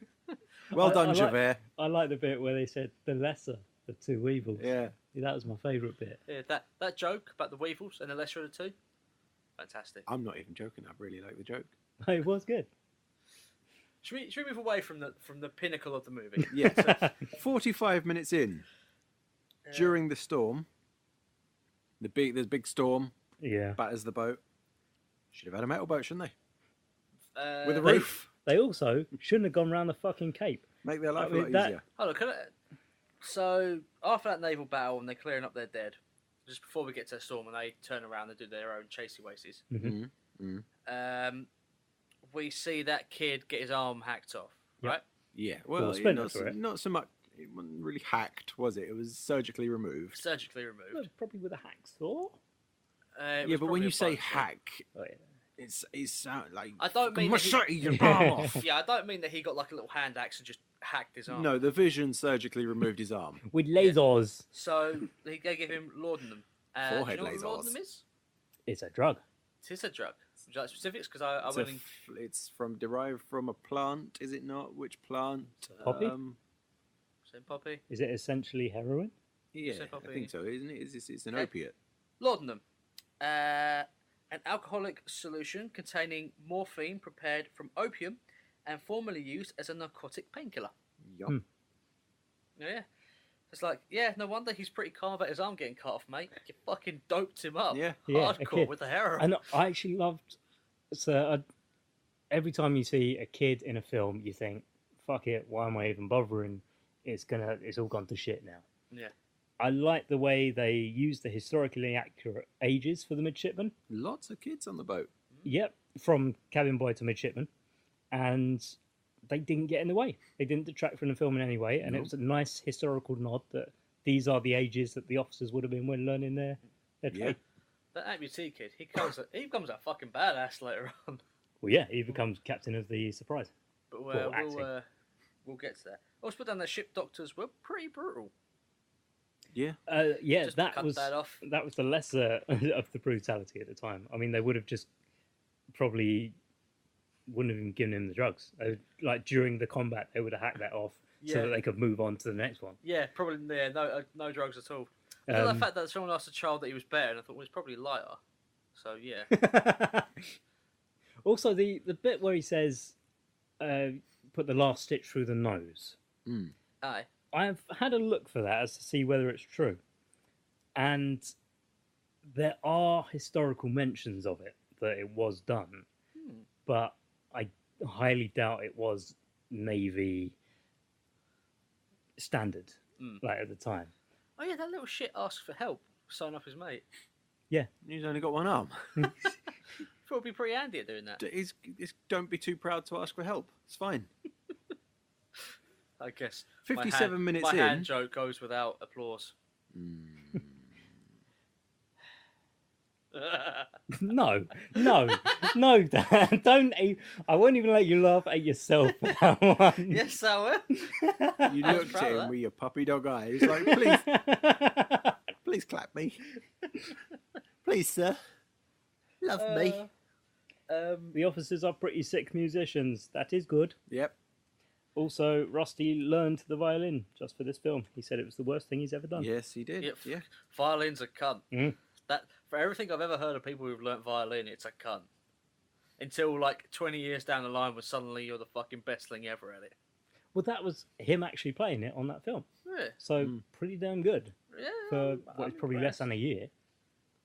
57 minutes in, Javert puts his Javert hat on. He does indeed. Puts his Javert hat on. I'm really enjoying the movie I've written, but would it be better as a musical? No. Are you Yes, sure? actually, yes, it was. The Acheron has that bread. We must get the bread back from the On the big Acheron. blue wet thing. See? You see? All right, 57 minutes in, Javert puts his Javert hat on. As much as I'm enjoying this movie, would it be better as a musical? And then they sing a sea shanty. Well played, movie. Knows exactly what I Don't want you when know I want it's it. the lesser of two evils? Don't you know it's the lesser of two evils? Oh, mate. I want it. So the guy knocks up the plan to that boat, which you say Yep. is historically Like like Hugh Jackman knocked Well, up that lady during the although- dance number. that. Although, actually, in the film, why the fuck is a French warship being made in Boston? That's a good point. Because it's based on... Napoleon, he stole the ship. Yeah, other than it's based I on don't an know why I said that. American... Was She funny. stole the sheep! And the hand gestures to go with it. Man, that was not French at all. Like jacking off to whatever's. Two rudders. Two brothers. I apologise. Because the French had a naval base there, let's just say that. Yeah, you have to assume. And like they're looking over and he goes, "It's vulnerable at the stern," which I took to mean pounder in the arse. Yes. Yep. Got it. Yep. So they do all their manoeuvres to work around to get behind it. and he fucks up and they hit a storm. Going Yeah. around the Cape. Because they go down the fucking Cape. Oh, we're which back ma- at the storm. This is back at 45 minutes. in. Yeah, which Yeah. made me basically go, okay, Moby Dick much. Yeah. Because right, you're showing Without your the desperation to go for your target even round the Cape, which is fucking death. Yeah, because the movie says, follow him no further than Brazil and turn round. He says, old Rusty says that Yep. in his thingy. Which, again, also begs the question, why is that French boat so far fucking out? Well, again, it's a futuristic warship tasked at taking down whalers and disrupting our economy for a bit, when it should be in the fucking channel. Do you think what it was a bunch of, French on leave in Boston, got really drunk and just nicked the ship? No, but here's one Just fucking thing. like, fucking take that for a joyride, and that was it. They fucked up. It's like, oh shit, we're traitors now. We're shown a number of times that the French ship and at least one of the French captains, if not his first mate as well, are very good captains, commanders. And at one point, the Doctor, Vision, says he's like you, Jack, Rusty. He's like you, Jackman. Rusty. Hugh Jackman, Rusty. Jackman's not rusty, he's in fine form. He is in very fine form. Yeah, so I think, would it have benefited the film in any way if we saw the point of view from the Acheron side? From what orders are they getting? When are they sighting the ship? What are they doing with it? I prefer I not know knowing. what his sequel's going to be. No, you don't actually, because I forgot to write my fucking ending. Shit, I was going to do that in the break. I actually prefer... You hear that, audience? You hear how prepared your host is? Fucking listen to that. I actually prefer not knowing, like not hearing anything or really seeing the French properly. I like the You fact like it that being a they- phantom. I kind of like it being a phantom, yeah. I like it turning up, kicking the shit out of them, then running as fast as they can because that thing fucked them right up. Like a phantom menace. And then them going, okay, I like the Phantom Menace too. So when he whips out the violin, na na na na na na na na na na na na. Best thing to come out of those movies. No, I quite like that. I like the fact that he goes, okay, well, if we can tag it in the arse, we've got a chance. I remember that line. Yeah. I like the fact that he tries and then he fucks up, and then the whole thing is, well, we need to take this thing by surprise or it's going to kill us all. Now, I quite like that. I quite like only seeing the strategy from one Hey, side. did you get the name of the English ship? No, I did not. The HMS. Surprise! Surprise! Motherfucker. So was it lost on you at Rusty's final speech below decks when he goes, "We have the element of surprise," Yeah. and everyone laughs, and you just went, "What?" Yeah, pretty much. Pretty much. Right over his head. Audibly Audibly over his head, like. No, it's like we have the element of surprise. Like, oh yeah, I guess you do. Yeah, he said, at the end, surprise. Why is is on that our side. funny, everyone? It's like, oh What are you no. laughing for? It's like, yeah, no, you're absolutely right. That is a bit of a surprise because they're not going to know. You're going to pretend to be whalers. So yeah, it's pretty good. Yeah. That is correct, Captain. Just Dan at the back. Everyone's cheering. Dan's at the back. Well done, Captain. What's that? What's funny, Bob? Well done, Mr. Dan. You'll be the first aboard. Mate, I would be dead instantly if I was served on a boat like that. Well, just hope the bullets go as high as the joke did. I wouldn't know because they fucking blow off the mast. I did put down the movie does get slow in the middle, but I mean, like I said, this movie does not need to be. Is this as long. where they literally get slow? They have no wind. The heat takes over. Which they blame on the Jonah. Yes. They got cabin fever. Yeah. This I wrote this an hour and 12. It's too hot. They're all shirtless. I assume this is where they sing Cabin Fever. Cabin fever. Look at that. Right on the notes. And then they do get cabin fever. They They get accuse cabin Thingy fever. of being a Jonah. Yeah. They're all I thinking- cabin I gave fever lost my sets in. mind. Mate. Take your partner by the heel. Oh, we should have watched that.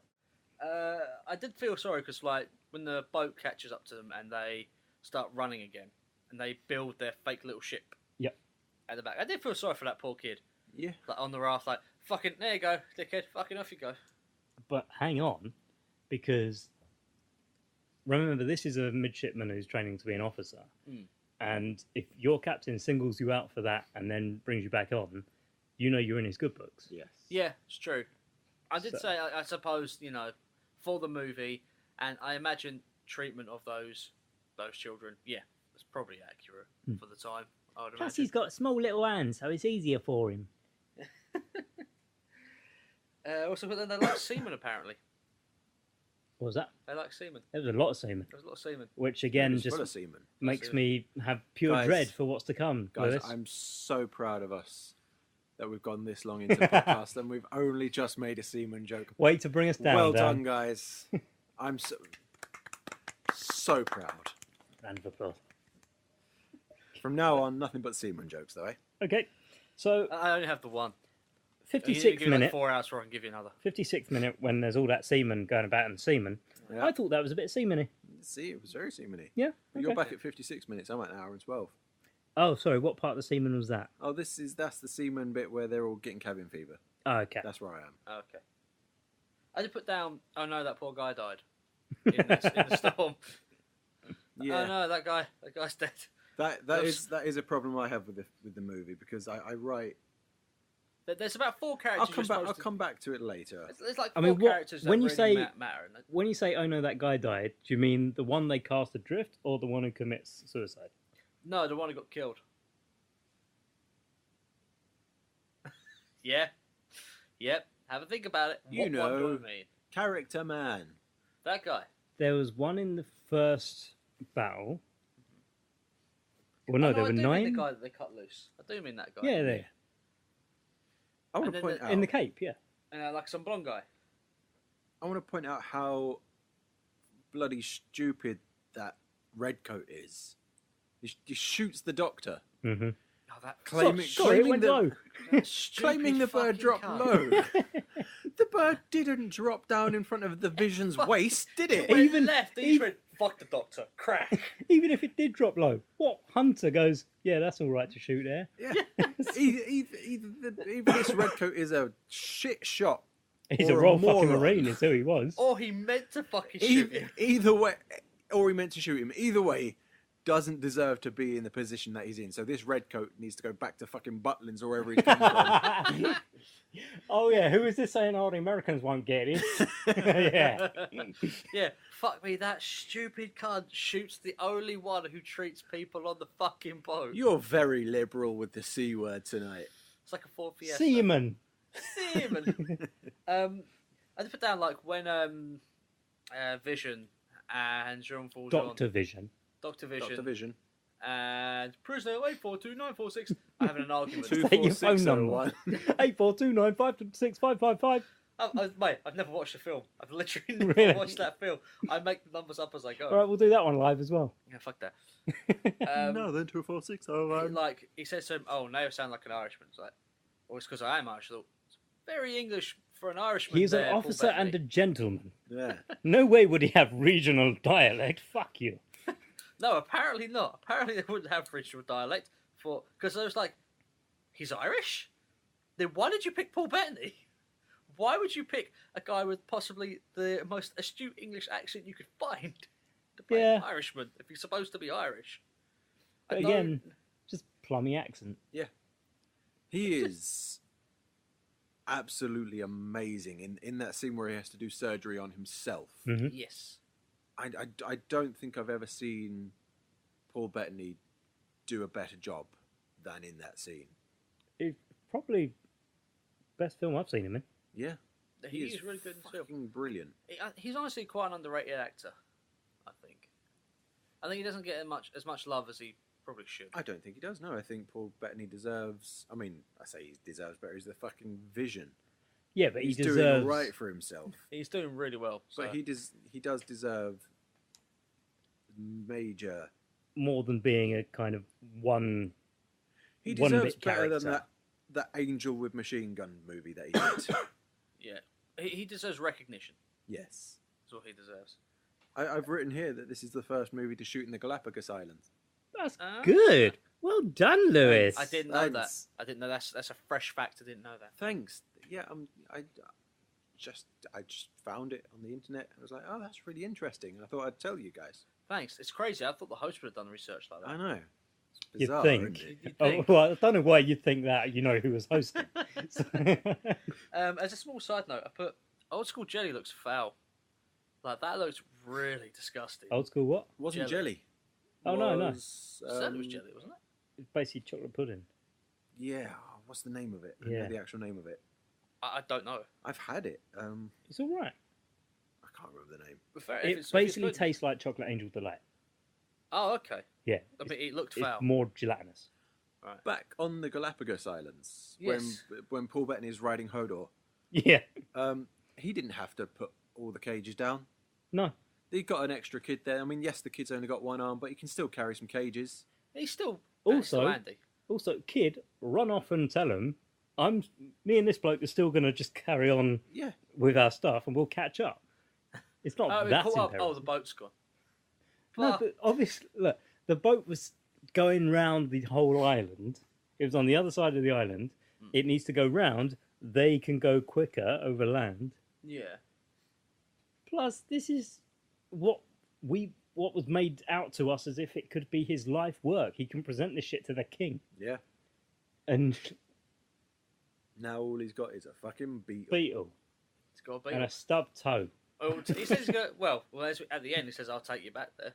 So He did, and then straight after that, he went, "Oh, by the way, the Acheron's probably been retaken. Fuck, we're not going back there. Fuck you, my I, Moby Dick." I have two notes sort of in hand here. That's when the Jonah kills himself, which is "Shut up, you crazy old man," and death and suicide by cannibal.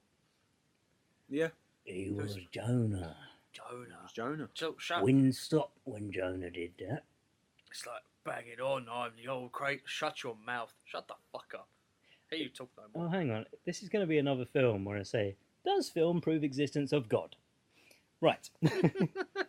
Is it? Right. Okay. So Okay. the Jonah, right? He is called Joaquin that. Phoenix, yes. The Jonah from Batman. Batman's Jonah. It's like, Last "Ha, name Hill." Batman! You will never find me inside this whale. Right. So the Jonah, everything that bad happens on the ship is laid at his feet. The minute he dies, or during his funeral, wind comes back up. So did his death appease Jesus? Did Jesus send wind? No. What's that? Yes. Okay. God proven true. What's that? That deity of the sea in. There's a lot of them. Aquaman. Ariel. Poseidon. Neptune. Thor.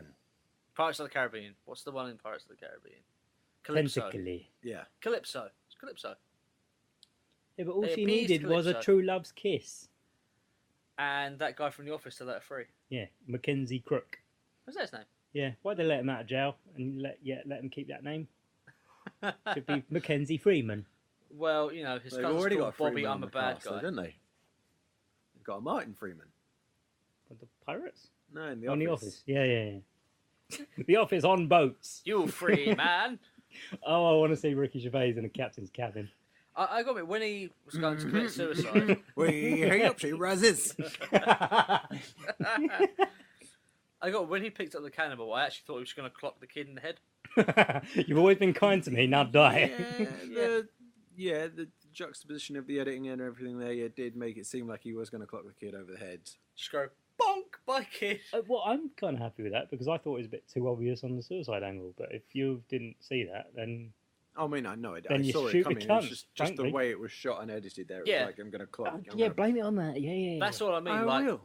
I literally I went. will. It's more than likely going to be suicide, but you know there could be a chance of just Could be kill the murder kid. suicide. Best Murder kind.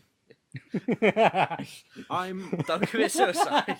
my notes here are I'm up to the battle with the Acheron. So if you guys have stuff before then, You stupid cunt! Why'd you shoot the doctor? Oh, listen to my French accent. As I scream across Oh, the yeah. vault at you.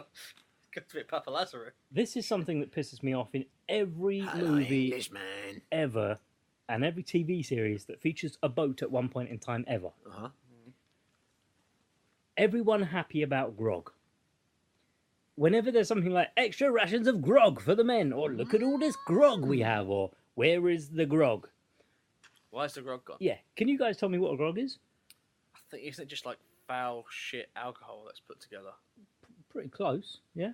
It's heavily watered down rum. Yeah. Who's going to get that excited? I mean, yes, say more rum for everyone, sweet.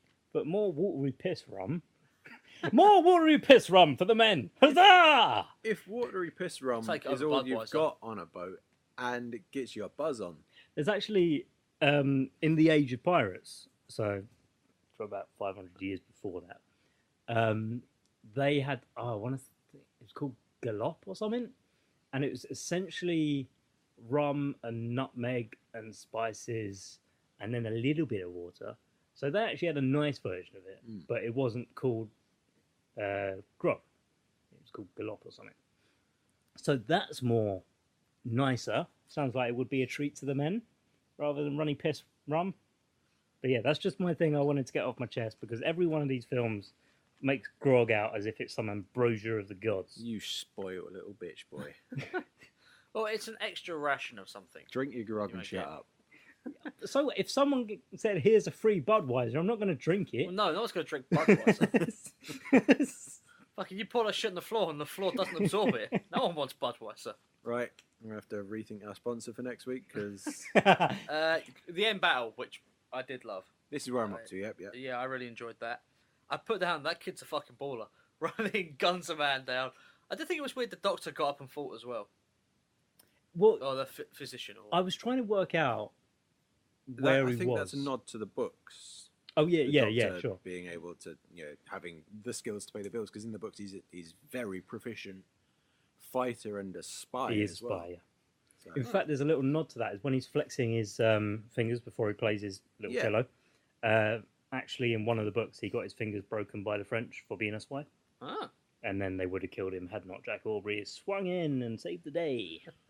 when Jack Sparrow. when the crew of the Surprise board the Acheron,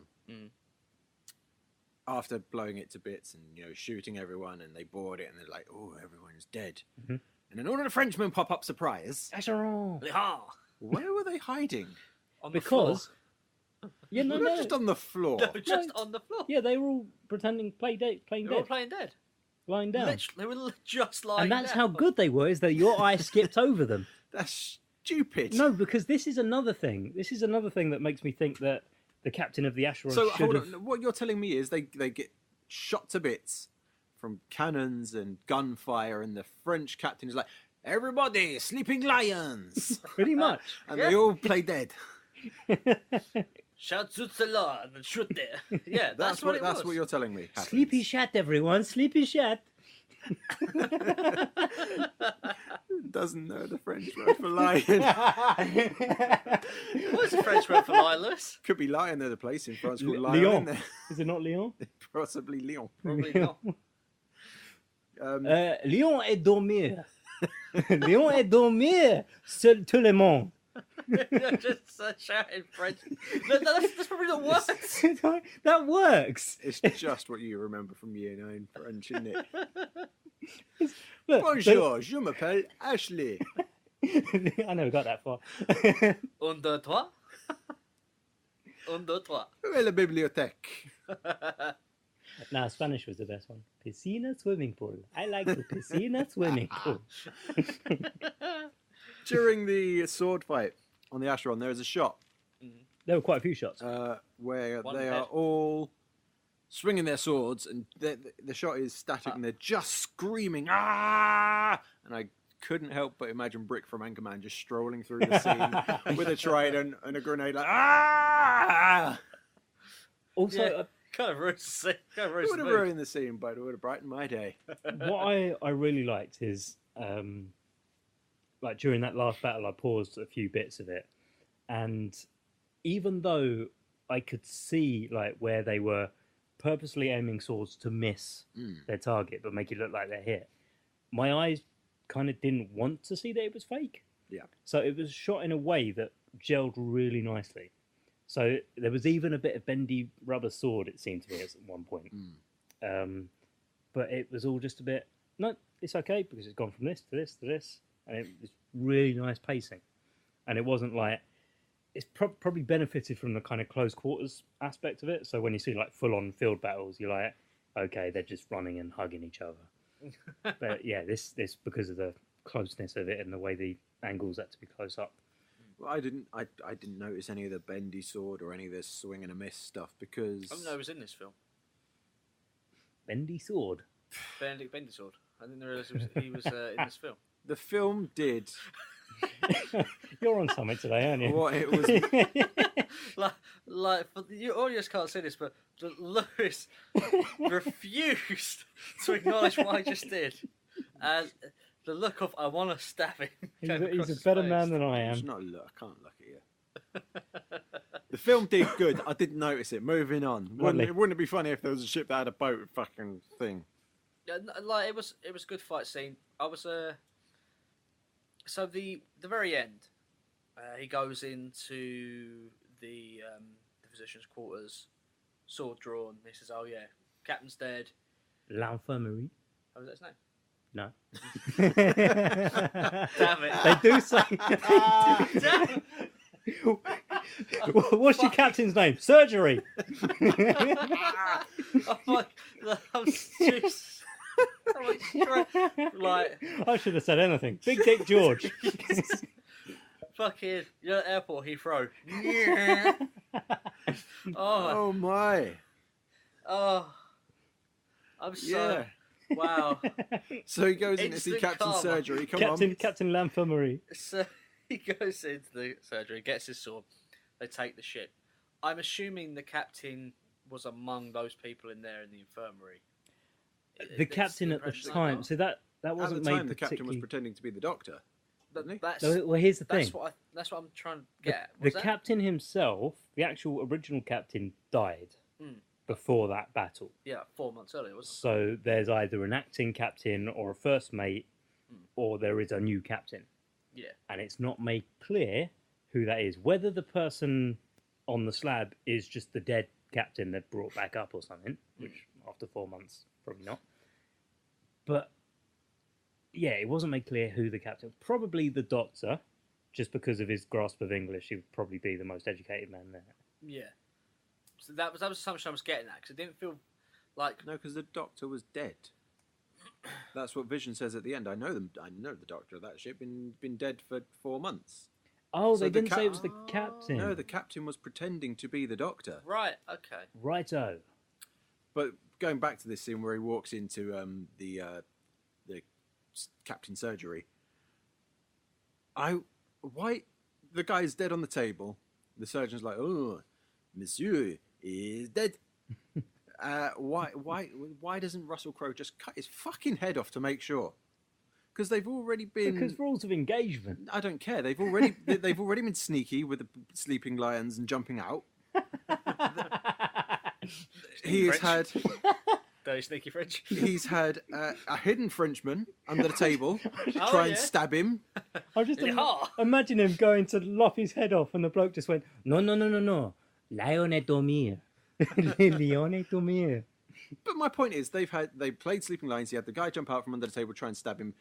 This man on the table could very well No, be he pretending looked to be behind dead. the curtain. Cut his fucking head off. He looked behind the curtain. There was no one there. Done deal.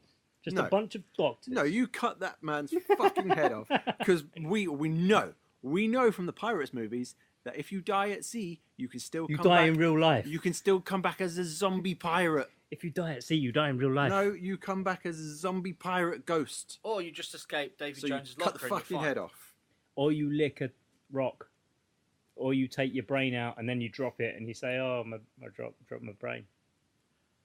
That's a crazy sequence. My point is, cut his fucking head off.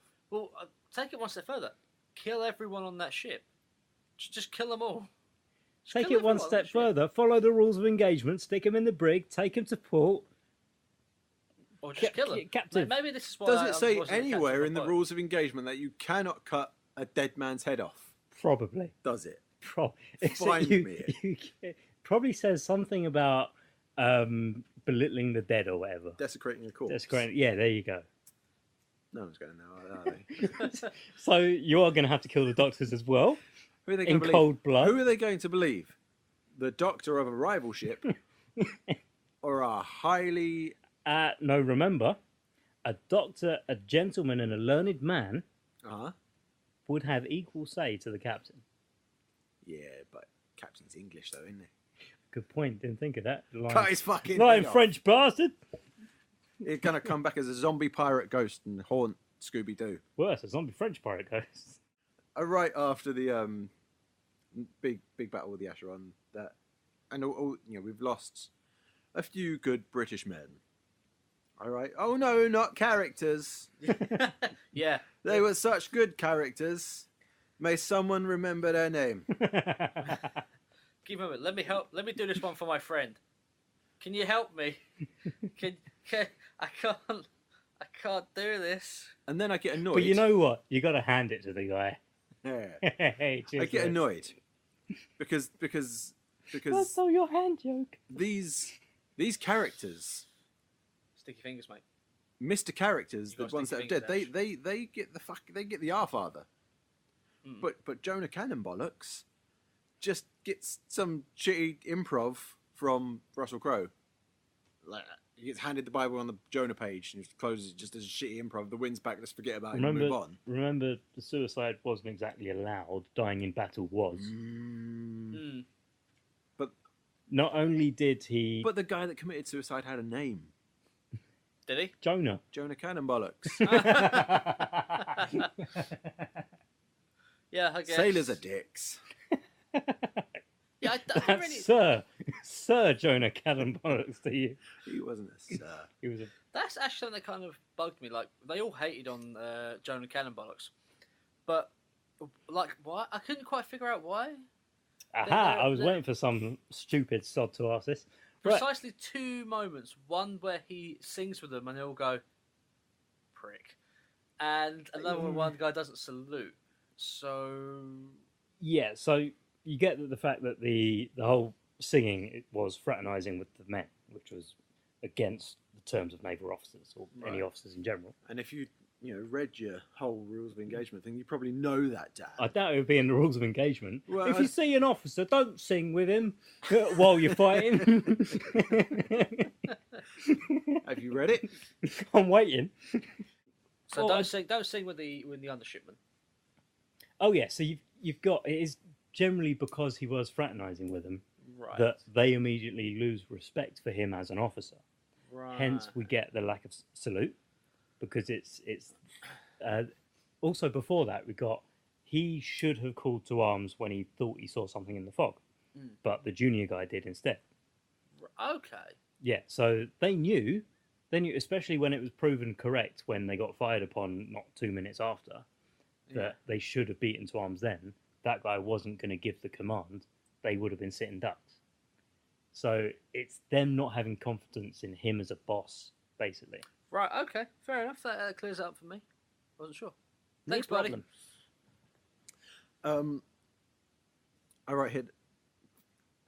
These really well-made movies where they actually take time to wrap up the story and provide an ending. I wanted, like, the last 20 minutes of this movie just to be explosions and a proper huge naval ship battle and then a quip and then credits, like a proper film. But they did like 5 minutes of a naval battle and then 15 minutes of ending. There was a quip at the end, though. There was a quip. Nice. You had the two French people, two French doctors, and one was smaller than the others and said, "Alors, we are both the brothers, Monsieur Weevil." And then he looked at the smaller one and went, "You are the lesser of two Weevils." What's the reasoning behind them having to be French weevils? Because they're on a French ship. Okay then, fair enough. Guys, weevils, they wobble, but they don't fall down. Oh, Lewis, how's your day been? it's been alright. It was alright up until now. Weevils, they womble in Wimbledon Common. Oh, 2 French sailors called weevils. That's acceptable. But I make a joke about a toy and suddenly, oh, I'm the dick. Here's the thing, mate. I got a laugh. I got laughs.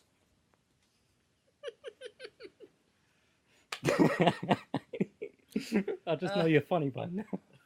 This movie really sets itself up for a sequel, It does, it? doesn't it? doesn't really it? does. So, Yeah. Um, So, I mean, I think it's the first movie that's done that, where I'm like really disappointed that it didn't actually get one. The first movie that we reviewed on this podcast, where it set itself up so hard for a sequel and then didn't get one. yeah, I agree with that. Although my last I note would is have just, liked all in one. all, this is a good movie. Yeah, it It's is a a good good film. movie. It's a very, very good film. I genuinely Went up against Return of the King at the Oscars, though. Yeah, Yeah, and yet well. it still got nominated for 10 and won Two two or best three. cinematography and something. Best Best death by cannonball. Best boat moment. scenes. Best moment where man could have got head lopped off, but didn't get head lopped off. Yeah. Yeah, that's And it's alright. just an Oscar with a detachable head. You know, that should be an Oscar with some merit, at the very least. Well, I mean, watching this movie, Movie? Watching the Moomin. Watching the movie. Damn it. Damn it. oh, Gear it up. In your dear. thinking. Oh dear. Figure out Watching fish this sense. movie, I'm kind of considering going out and reading The books. the books. Me too. Yeah. Because What a sad state of affairs where a movie makes me want to go and read. I mean, one of my favourite like nautical themed books is the Hal Courtney series by Wilbur Smith, and that's based around the first. Well, it starts around the First Boer War, and then you go on from there. And I think that's just the way he writes ship life is similar to the way it's portrayed in this film, even though it's like 100 years apart. But I think if what's his name got it written down here? Patrick O'Brien, Brian even, who wrote these books, if he did it similar to that, which people do say they are very good series, of 21 books, Yeah. which just kind of cements it further that it's going to be good to me.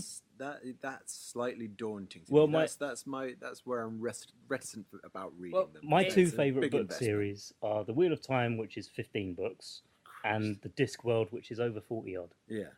So Well, could you count the Discworld as a series, though? Because it is the essentially... Discworld series is called the Discworld series. Well, what I mean is, like, it's not like one long continuous narrative. It's more stories from this world from all over the place, and some of them are I connected. believe that some of them are connected, but I believe they are all chronological. But... Okay, right. Yeah. I My guess, yeah, favourite I've seen that then.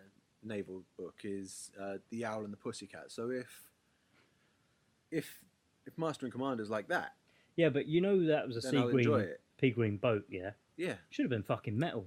should have been metal. Should have been made out of other ships. Why didn't their pea green boat Should have eaten more eat other owls and ships? shit. Everything I mean- can be improved. I with a mean, you're both ship wrong. eating The shit. best naval book series is clearly the Pirates of the Caribbean sticker book sets. 'Cause you can have a lot of fun with them. You can put Can you Jack just stick Sparrow, tentacles you on know, everything? Kissing Davy Jones and stuff like that. It's great. It's great. Whoa, what do you mean you put Jack Sparrow kissing Davy Jones? That's Yeah. squid cest. That mean that's you going outside of the lines where you meant to put the stickers. Yeah, well, I don't like being in the lines when I do the stickers. I Get want to do my own thing Get with the in line. stickers. literally and figuratively, get in line. Oh. Know Naval your Code of place. Conduct. Don't go over the line with your stickers. Rule 73, Section B. Oh, this shit, yeah, read that say. Don't go for a line with stickers. Yeah, see? I have nothing else to say about this movie. It's a good film. Right, well, Great film. I enjoyed the it. character, Jack Aubrey, there's some debate over who, if anyone, he was modelled on. The general consensus seems to be, even though it hasn't been or wasn't confirmed by Patrick O'Brien, many consider Jack Aubrey to be based on Thomas Cochrane, who he's got penis in his name. Why are you laughing at that? I was laughing at the name Thomas. It just reminded me of something funny Thomas did earlier. You don't know a Thomas. Don't be so Well, immature. no. You may know a Thomas. You don't know a funny Thomas. I don't know a Thomas. Maybe a Thomas. Right, so it's Thomas Oh, now he Cochrane. knows French. Thomas Cochrane, who's the 10th Earl of Don Donald, and he was known as the Sea Wolf. And he was actually known to use similar tricks as Aubrey was shown to in this film. So the whole sending out a little raft with lanterns on it, he did that with a barrel. So he sent a barrel out with a lantern on it. And also, I forget It's the much name. smarter than sending a person out, isn't it? Like Well, you got to 6 do barrels both. of raft and a fucking mast Yeah. with sheets. Instead of risking a life of one of my crewmen, I'll just send this barrel with a light out because I'm smart. But here's the thing: we don't know if he just, as I read, it was just a single barrel and a single lantern, which could be that the two ships were miles apart. Here they were a mile apart, if that, Yeah. in the night. So they had I- to rig I it up really- so it looked like I the really hope he didn't backlights. put the lantern in the barrel because that would kind of defeat the purpose. No, because then the ship Oh, would go shit, I've after done it. it wrong. The ship would go after it like a power up. We got the lantern. Da, da, da, da. So yeah, that was one thing he did, and then another thing he was known to often disguise his ship. So similar to the whaler thing, but he'd usually do it under false colours. So I forget the name of it, but he was after this Spanish ship, and it was even bigger than the Constitution was. Well, in terms of his ship, he only had a 12 gunner because he actually pissed off a lot of the Admiralty at the time. Right. So they basically said, "All right, fuck it, give you this shitty little boat. Do what you want with that, and then die, hopefully." And then he just kept getting up the ranks. So he had this 12 gunner up against a ship that was bigger than the Acheron. So he sailed American colours, so he could sail right next to the Spanish ship, underneath their guns, and then he could just keep hammering into them while they couldn't get him. And then every time they closed the board, because there's just a small 12 gunner, a little sloop, they just went off a little bit faster and then did it all again until they took the Spanish ship. Where, That's really fucking clever. yeah, where they took over 200 prisoners when they had a crew of 40 odd, if less than. That's really impressive. So yeah, yeah, he earned his moniker the Sea Wolf. He was a crazy dude. Yeah, I mean, you've got to be like one badass motherfucker for someone to turn around and go, "Oh yeah, he's like a wolf in the sea." Now, don't fuck with that guy. He's a wolf in the sea. Have you seen many wolves in the sea? No, they're not that graceful. He's like a wolf in the sea. Smelly. Drowned. Fucking exhausted. Might be able to swim. I don't Very really know. confused. Smelly, covered in shit and drowned.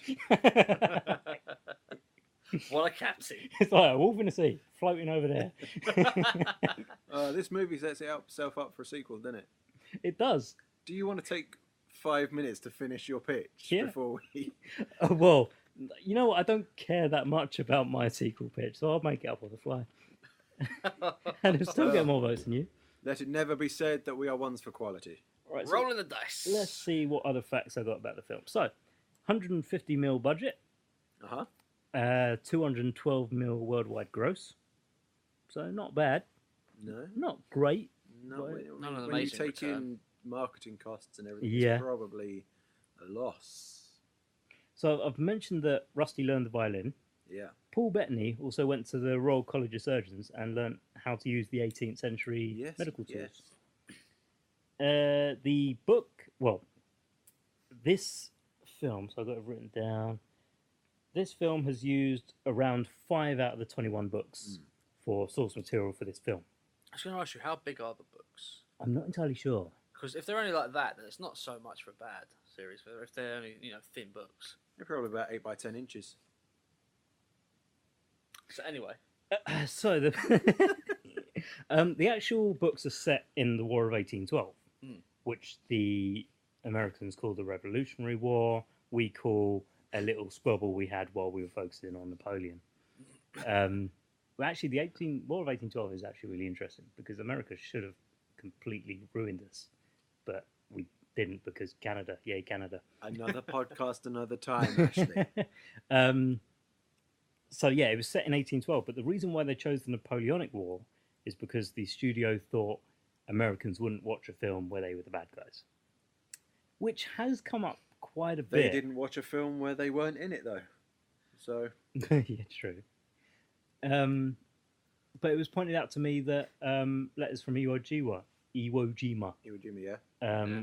was a critically acclaimed film and was from the point of view of the Japanese during the Pacific War.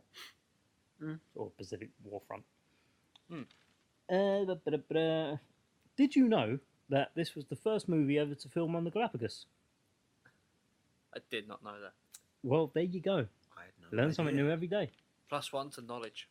Yeah.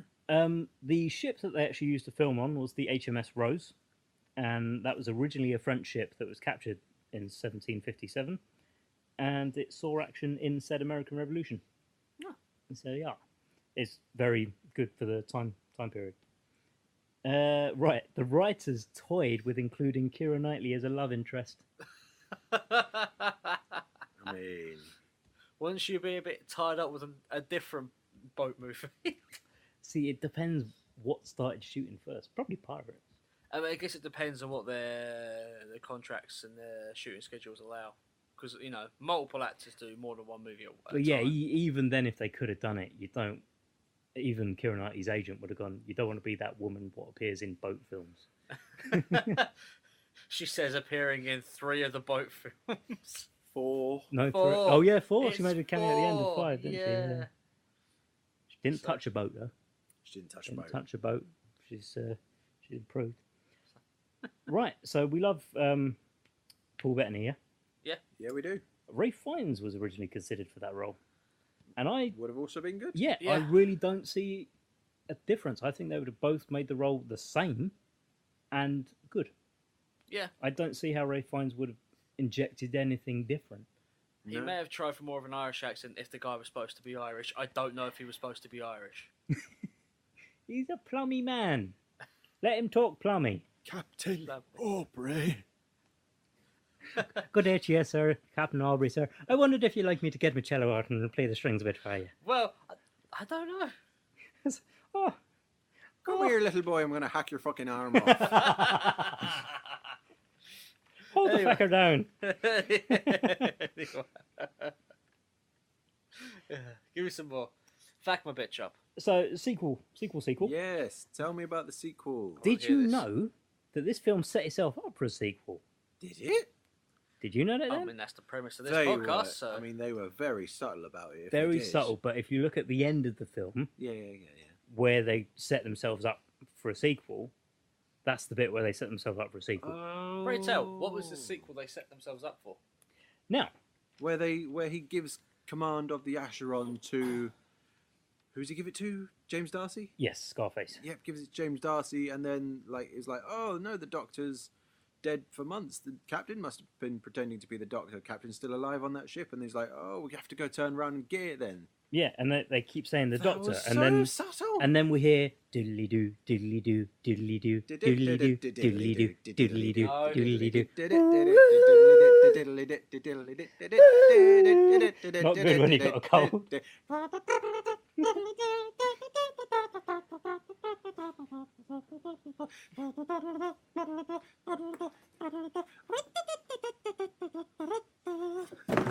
Hey guys, what's your favourite line said by Jodie Foster as the Doctor? Mine's Brallan. What? Yeah, what? Did you see the Christmas special? No. She Jodie says one Foster- word. Jodie Foster went in the Christmas special? Not No? Jodie Foster. What's Jodie Foster. Jodie Whittaker?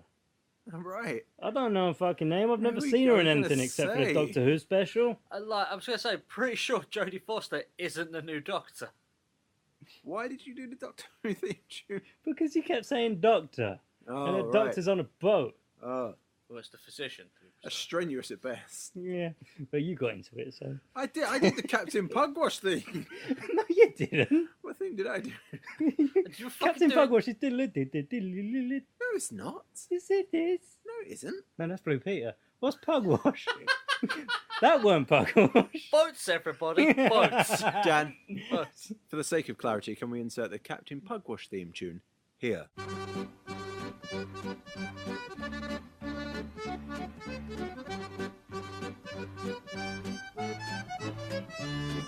I'll put a little bit in here for you.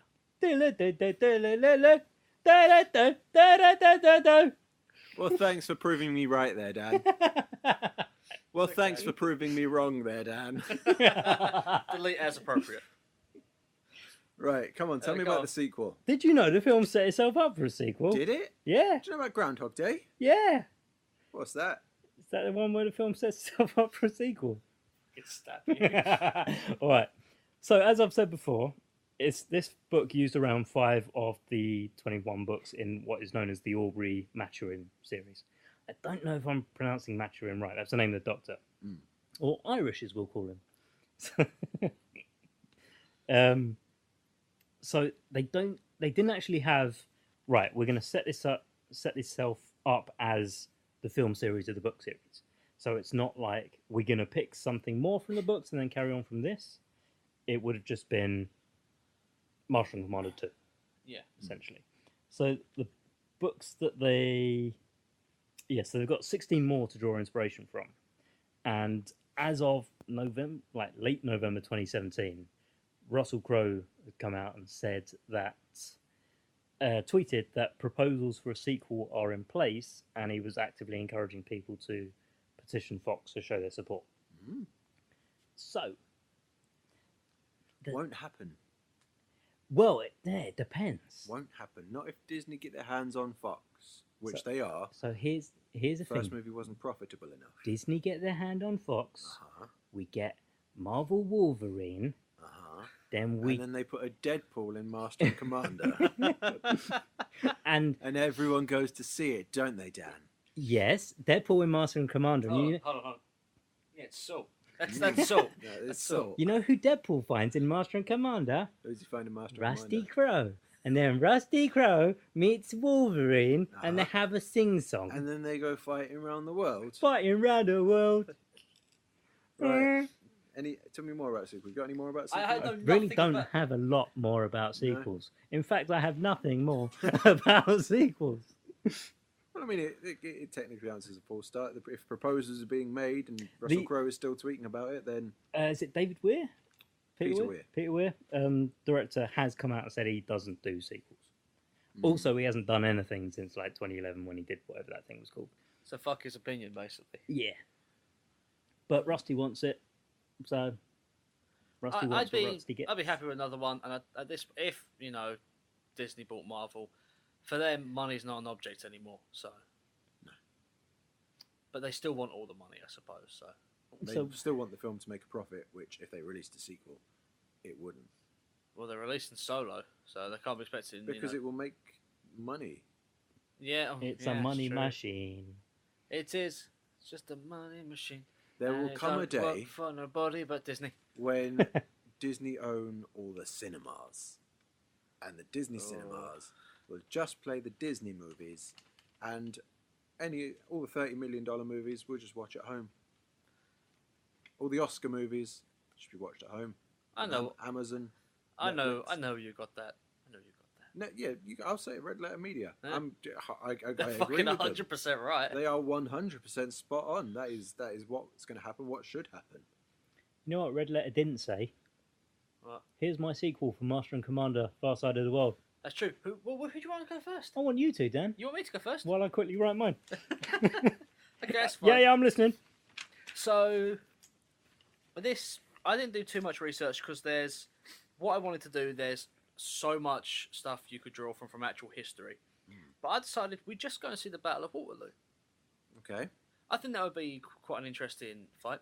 So I did some sort of preliminary research on it, and we're going to we'll see the Congress of Vienna, so UK, Russia, Austria, and Prussia, all banding together to basically going, Napoleon, cut this shit out.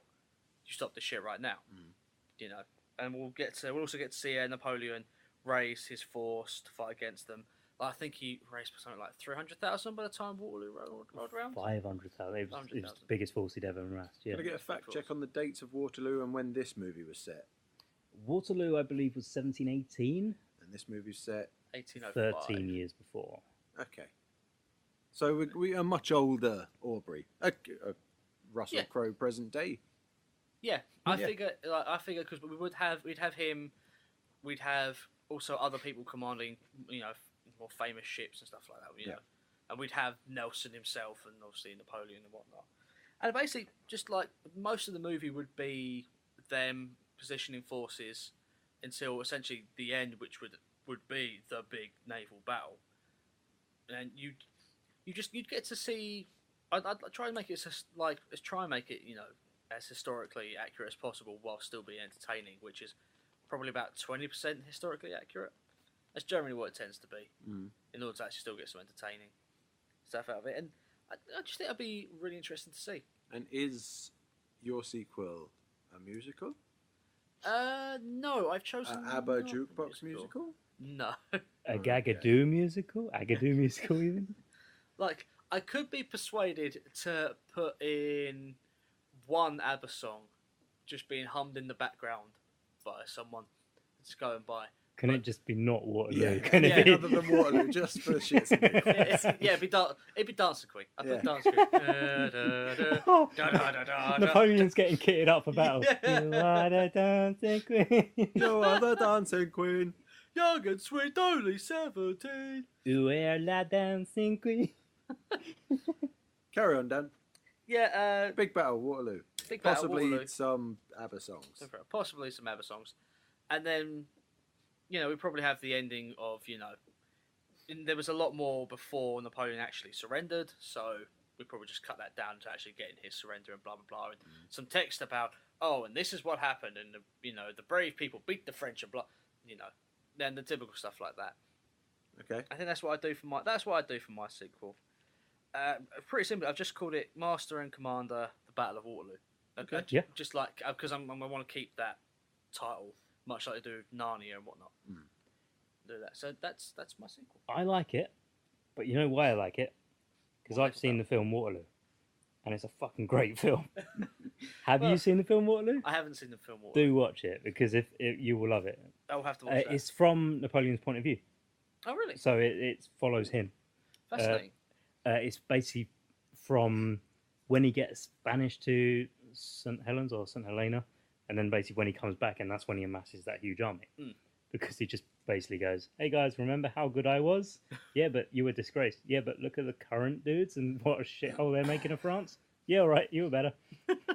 And then literally the French Republic sent troops to, sent 200k troops with their best general to nip it in the bud, stop Napoleon from raising that force. And the guy just went, "I'm the best general in France. I used to be your best general. Friends?" Oh shit, we just gave Napoleon our best general and all our forces. Yeah, shit. So yeah, your film's good, but also watch that, you'll like it. Will do. Lewis, go. Yo. I had a feeling that it was just going to go next. It's weird, that. It's almost like he's, not prepared. I've written half a line so far. Like we gave him extra time at the start of this before we recorded so he could write. We had a break in the middle. We even had a break in the middle. He said he'd write the ending. How do you Anyway, spell semen? I offered him 5 minutes before we did the pitches. I'm a proud boy. Anyway, it's weird. Isn't it? It's weird. It was Go on. weird. It was weird. My pitch, like the first movie, it's an amalgamation of the plot of a few different books. Most notably, Post Captain and The Fortune of War, with a dash of other stories for good measure. So we pick up not long after we left off, and Jack has been in pursuit of the Acheron for a few days, maybe a week. He's tracked it to a port in the Americas, where the French, who regained control of the ship, they're now holding Lieutenant Jarvis Darcy from Agent Carter and the small crew that he had as prisoners at this French naval-based port wherever they pull into in the Americas. So we have a big land and sea-based set piece where Jack and the Vision attempt to rescue and then rescue the crew and finally kill the French captain and actually take the Acheron properly, and they manage to free the little crew, but Jack is gravely injured on the way back. So presuming him dead, Jarvis and company head back to the Surprise and flee up the coast to a nearby English naval base. While the Vision, who will not be dragged away from Jack, he tries to revive his friend. So a while later, Jack wakes up in a cell, while Stephen, his actual name in the movies, he's granted some freedom and some leeway by the French. After all, he's just a surgeon. Eventually, they manage to escape, and they find themselves as part of a crew of the HMS Leopard, which is an aging prisoner transport ship, which is barely seaworthy. Jack, using his cunning and his knowledge of seamanship, sows the seeds among the crew that the captain isn't fit to sail, and eventually forms a mutiny, takes control of the ship, and vows to sink that accursed Acheron once again, and starts off in pursuit of it. Starts off in pursuit of it. Maximus Decimus Aurelius, This is the commander only, of this boat, This is the only Russell Crowe accent that I can do. husband to a murdered boat, That's it. father to a murdered boat, That's not true. Correct. You could also do this one. Oh yes, correct. and I will sell this boat. So back at the British Naval Base, Lieutenant James Darcy is called into High Command, and they've received word that the HMS Leopard has been subject to a mutiny. So he's to take a fleet of 4 ships and sink the boat. It's more cost effective than repairing that old ship and keeping the prisoners and whatnot. So now we've got Jack in pursuit of his white whale. So, Ahab is this movie's Jonah, while being pursued by 4 other ships. And the movie culminates in Jack freeing the prisoners on the HMS Leopard to serve as the crew under him, catching up with the Acheron after it having run aground in a reef near Jamaica or something, and just shooting the shit out of it and all its crew as they're attempting to free it. So now they've captured the Acheron. They get repaired. Jack takes command of the ship, while Vision takes the Leopard, and they sail off towards home, side by side, smiling at each other. Ah, lovely, happy, ah. But unbeknown to them, on the horizon behind them, 4 British sails. James Darcy at the helm, looking through his spyglass, can read the name Acheron on the back of one of the ships. And he turns to the Hobbit and company. He says, "It's her. Ready the front loaders, sharpshooters on the mast. Aim for the bridge. And as soon as they're at range, fire at will. We will avenge Captain Aubrey." And that's where this movie, Master and Commander Post Captain, is going to end. Does it set itself up for a sequel, Lewis? It does a bit, doesn't it? Very good. We'll have Peter Weir back to direct. Why not? Even though he says he doesn't do sequels.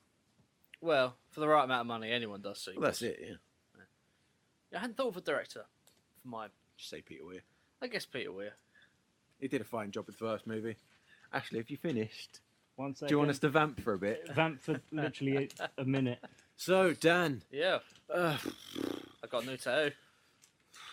I tweeted about it. We've very little in common outside this podcast, really, I do mean, we? really, yeah. It's very difficult to vamp with you. Yeah, I mean, really, we've only known each other for what, 8 minutes? You enjoying the weather? Yeah, I guess. Yeah.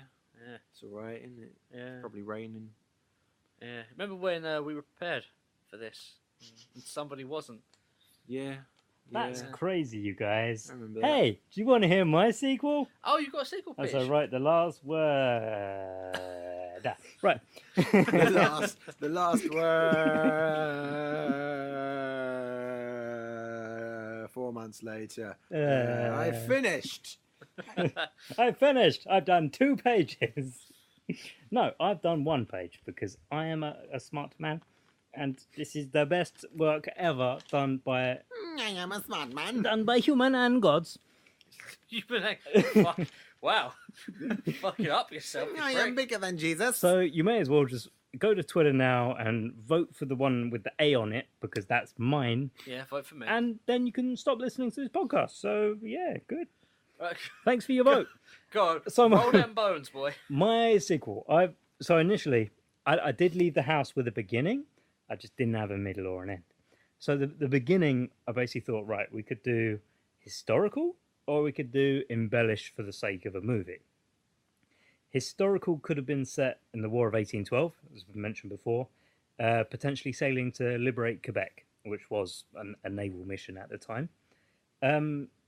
But embellished could be a last-ditch effort to return to England and fight off the invasion of 200,000 men. I mean, that'd be quite cool and actiony. But then again, that would just be Robin Hood, and Robin Hood sucked balls. So I've gone for a bit of compromise. Rusty, basically start where we left off. They're on the heel of the Acheron. I'm wondering how we're going to have to deal with the whole beating to quarters thing, because the Acheron is faster than the Surprise. They're already in front of them. Yep. And the only reason they beat to quarters at the end is to have that sort of, hey, something's going to happen in the next film. Yeah. So it's not something they would have realistically done. So could have just done beat to quarters, and then he basically rallies the troops and says, You have it run aground in a reef off the coast of Jamaica. no. That's what you do. No. That's how you get around that. No. Let him speak. I'll let you speak because I was busy listening You were busy to your wonderful pitch, which is second best only to Dan's, and then second best only to mine. Can you tell us what happened in our pitches? Dan's was Waterloo, Right. and yours ran aground on Jamaica, and then there was the HMS Leopard. Yes, well done. Ash, I can't help you with the stalling anymore. You have to give us a pitch. Right, So- come on. How do you catch up with the Acheron? The HMS Leopard, right? How Is did you it come going to up be with a that, bone mate? tornado? Because I don't think I can handle another It's- bone Is it a tornado. ship of the time? No, it's from one of the other Aubrey books. Oh, is it? Okay, the books you won't read, so you cheated. No, I researched the books. I told you, if you were listening, I said it's an amalgamation of a couple of other Aubrey books. Right, so yeah, they've basically rallied the troops and gone, right, we believe that the actual captain for the Acheron is still alive and still on there. Mm-hmm. So even if Captain Darcy, whatever his name is fine, they need to know that the captain is himself a prize, because that's just terms of war. That's how it works.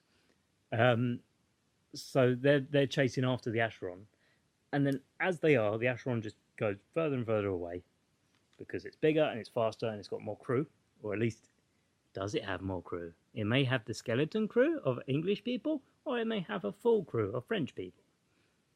So eventually they find signs that the Acheron's been engaged in a battle. So it goes far away enough that they lose sight of it, and then they see bits of wood from the Acheron. They see maybe this is Captain Darcy's hat, something like that. And they hear news that it's changed course, France, into the direction of France. So they keep going, and we also see points of view from the French this time. So they have taken the Acheron back through a ploy. So we see that the captain is almost as smart as Jack Aubrey himself, if not the same, if not more. And we see that they've locked away the English crew in the brig where they were, and they've retaken the Acheron, got engaged with a skirmish with another whaler, and have decided to go home to make repairs. So their sails are a little bit damaged, which means the Surprise can catch up with them. Hey! Flash 2, 50 miles outside Gascony. Aubrey's been bombing it with no regard, because now he's convinced the French have control, because the ship is just going to France and they've found the dude's hat and various other clues that said something's gone amiss. So, hot on the heels of the Acheron, finally catch up to it. How do they know it's James Darcy's hat? Has he got his name stitched inside the Because rim? we'll have a lovely touching story of when they served under Nelson. Nelson gave him the hat. So he's not just written his James Darcy in Sharpie under the rim. Sharpie weren't invented. He scratched it with a nail. Scratched his fabric hat with a nail. So yeah, but he's, again, this is like the whole Ahab parable, which you touched on as well in the one I was listening so intently. Yeah. And because of his desperation to go and catch up with his friend, he doesn't have time for tricks. He's not even able to use Surprise to his advantage. So he's getting pounded out there by the guns of the Acheron. And it looks like it's all gone to shit when out of the gun smoke comes the HMS Victory. Exactly. And then the Victory just fucks up the Acheron. We get Nelson leading the charge, boarding the ship, saving the Darcy. Aubrey comes aboard. And then, ta-da, stop. And then we can have Waterloo after that. Deus Ex Nelson. Deus Ex Nelson. What's your movie called? Deus Ex Nelson. No, it's...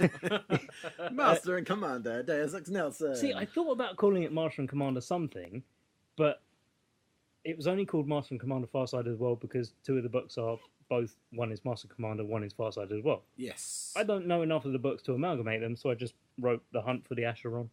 Okay. You don't want to pull out your Electric Boogaloo. See, that's the thing. I missed out on that last year because someone chose a bad movie and we had to do a Christmas special. So I didn't have my go. So... We've got fresh ones. Oh, Yeah. what's the name of your movie again? Master and Commander, Post Captain. That was it. And mine's going to be directed by James Mangold. Okay. Yeah, He's a good director. because then Sometimes. when the splinters will come off the boat and there'll be like 3 splinters and then they'll go through someone's head. I've only seen James I've Mangold's only Wolverine seen movies. one film, the one that he is famous for. Oh, dear That's me. a slap. Right, so, So you can vote for all these up on the Twitters, can't you, Ashley? you certainly Yep. can. The poll will be up by the time this podcast is up. So, as I said, vote for mine before you hear it. It's Now, difficult. Why don't tell him that after you've Vote for pitched it? mine. Vote for mine before you hear it. Well, I did tell him that before I said it. Okay, then. And also, we'll have a little starter at the beginning that said, Hey, audience, if you want, I can put Deadpool in it. That seems to go down so well with these two. I could do it again. Deadpool and Waterloo. Can we just have And him maybe fired Howard out of the a Duck cannon? too. No, I won't do that. Hey, listeners, I'm the one that actually posts the podcasts and the Twitter polls and all that good stuff. Yeah, and he's not been rigging it. We didn't rig it for this one. He rigged it for the last one, so we'll probably rig it for the next one. It's how rigged he one? keeps us off his tail. But yeah, hell. talking of Twitter, you can find us individually. Now, previously, we do have an addendum. Oh yeah, we've got an addendum. Because previously we've mentioned our wonderful Twitter handles to the world at large. Yep, Dan_Wookie. Ash_Bronzebeard. Beard. Ash_Bronzebeard. I'm not cutting it. Why are you pointing at me? Because what was yours, Lewis? It was at Fuck Off Lewis. What is it with a now, K. Lewis? It's at Ty's Beanie Babies. At Tizer. Ty's TYS Beanie Babies. At Ty's Beanie Babies. Why did you go with that, by the way? I'm surprised it wasn't taken. Yeah, well, yeah, I mean, that's I would have taken it. I took it in the hopes that Ty's Beanie Babies will pay me a large sum of money. One day it will be a very collectible Twitter handle. No, I took it because when you searched my name and profession, Gigolo. my Twitter was the fourth thing to come up on Google. I mean, And when my Twitter handle was at Fuck Off Lewis, I don't want prospective employers seeing that. So now I'm Ty's Beanie Babies. I mean, I'm surprised you didn't think of that before I said that. Before, when I said in the private conversation, I told you to fuck off. and I you am took not it. a smart man. That's fine. That's okay. Raccoons. Right, you can also find us on the Facebook at Full Starts Pod and the Twitter at the Full Starts Pod and the SoundCloud and the iTunes and the Podomatic. You can indeed. But wait, There's more. Oh, is there? there is. Oh yeah. Someone's got to give us our next movie. Oh. Oh fuck! It's, I'm gonna pretend I was trying to ignore this bit. Oh.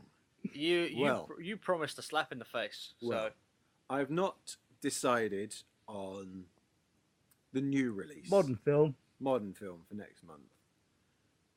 But I do have our full start.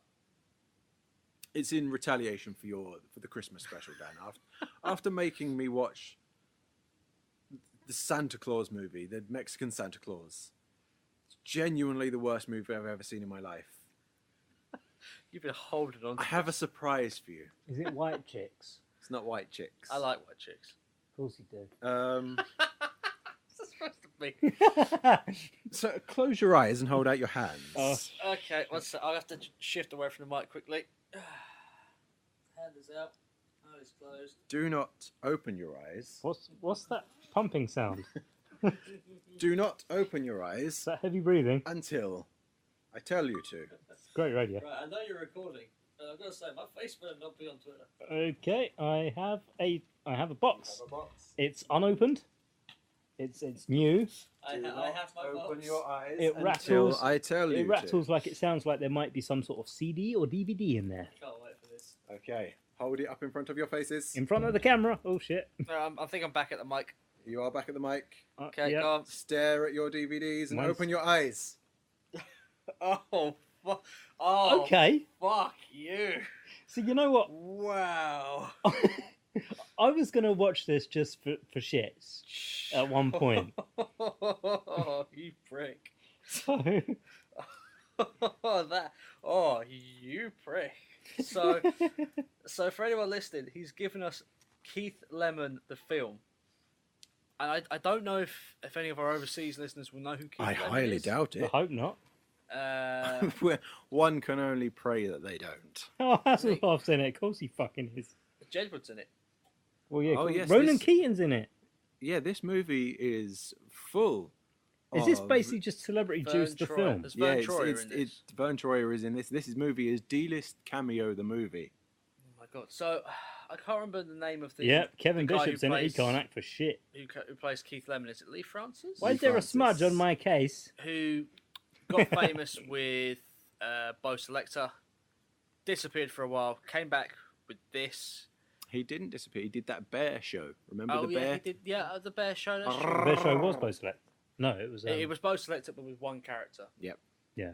Then he did Keith Lemon, did his like little shitty hosting TV program show, and then did Keith Lemon's impression show, which was Bo Selector. You know what he does now? I flipped through channels the other day. He does Through fucking the keyhole. through the keyhole. Yes. Bloody hell. Yeah, Keith Lemon is a quote-unquote comedy character we have here in good old Blighty. Hang on, I saw this got 4 stars. Who gave it for? Nuts Magazine. Nuts Magazine. Nuts Magazine. And now Defunct Magazine gave it 4 stars. A titty mag, essentially. You guys, Fucking hell. I mean, you're in for a treat, really. I have a challenge to go along with this movie as well. Yeah. Oh, do you have to drink at certain points? No. The challenge is to watch this movie and come back for episode 10 without swearing. Feel free to make up swear words that are your own, that aren't real swear words. But you know, we've never done a family friendly episode.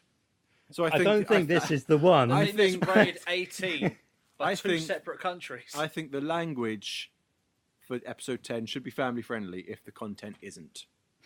No, I do not agree with you. And every time you swear, you have to take a drink. Let's watch fucking Fern Gully and do it with that. Is Fern Gully a full star? I don't know. Probably No, not. it's got a sequel. Oh, of course it does. Yeah. They've all got I direct to DVD bullshit. How happy are you? Fucking, like, How happy are you? I was how much expecting do worse. you hate me to do this? You hate me a lot for that. Mate. I was expecting so much worse. Actually, I'm sorry that you're involved. You should after, be. After this month, I am sorry.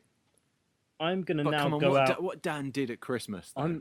I'm now gonna get a DSLR. I'm gonna make my own Doom, and I'm gonna make you watch that. Definitely won't get a sequel. So yeah. Oh. Oh, Join Ash, us next month, everybody, for I- my episode. I hate you for this. The family-friendly, jizz-filled film, Keith Lemon the movie. Bye-bye.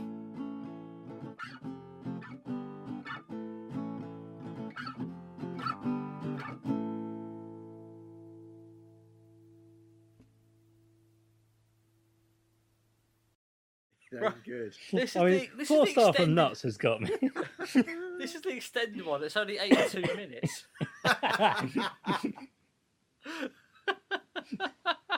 Like, Fuck. fucking, it's fucking hell. Is it just a dick pic? 82 minutes with credits. Oh my. We ain't got to sit through it. So Right.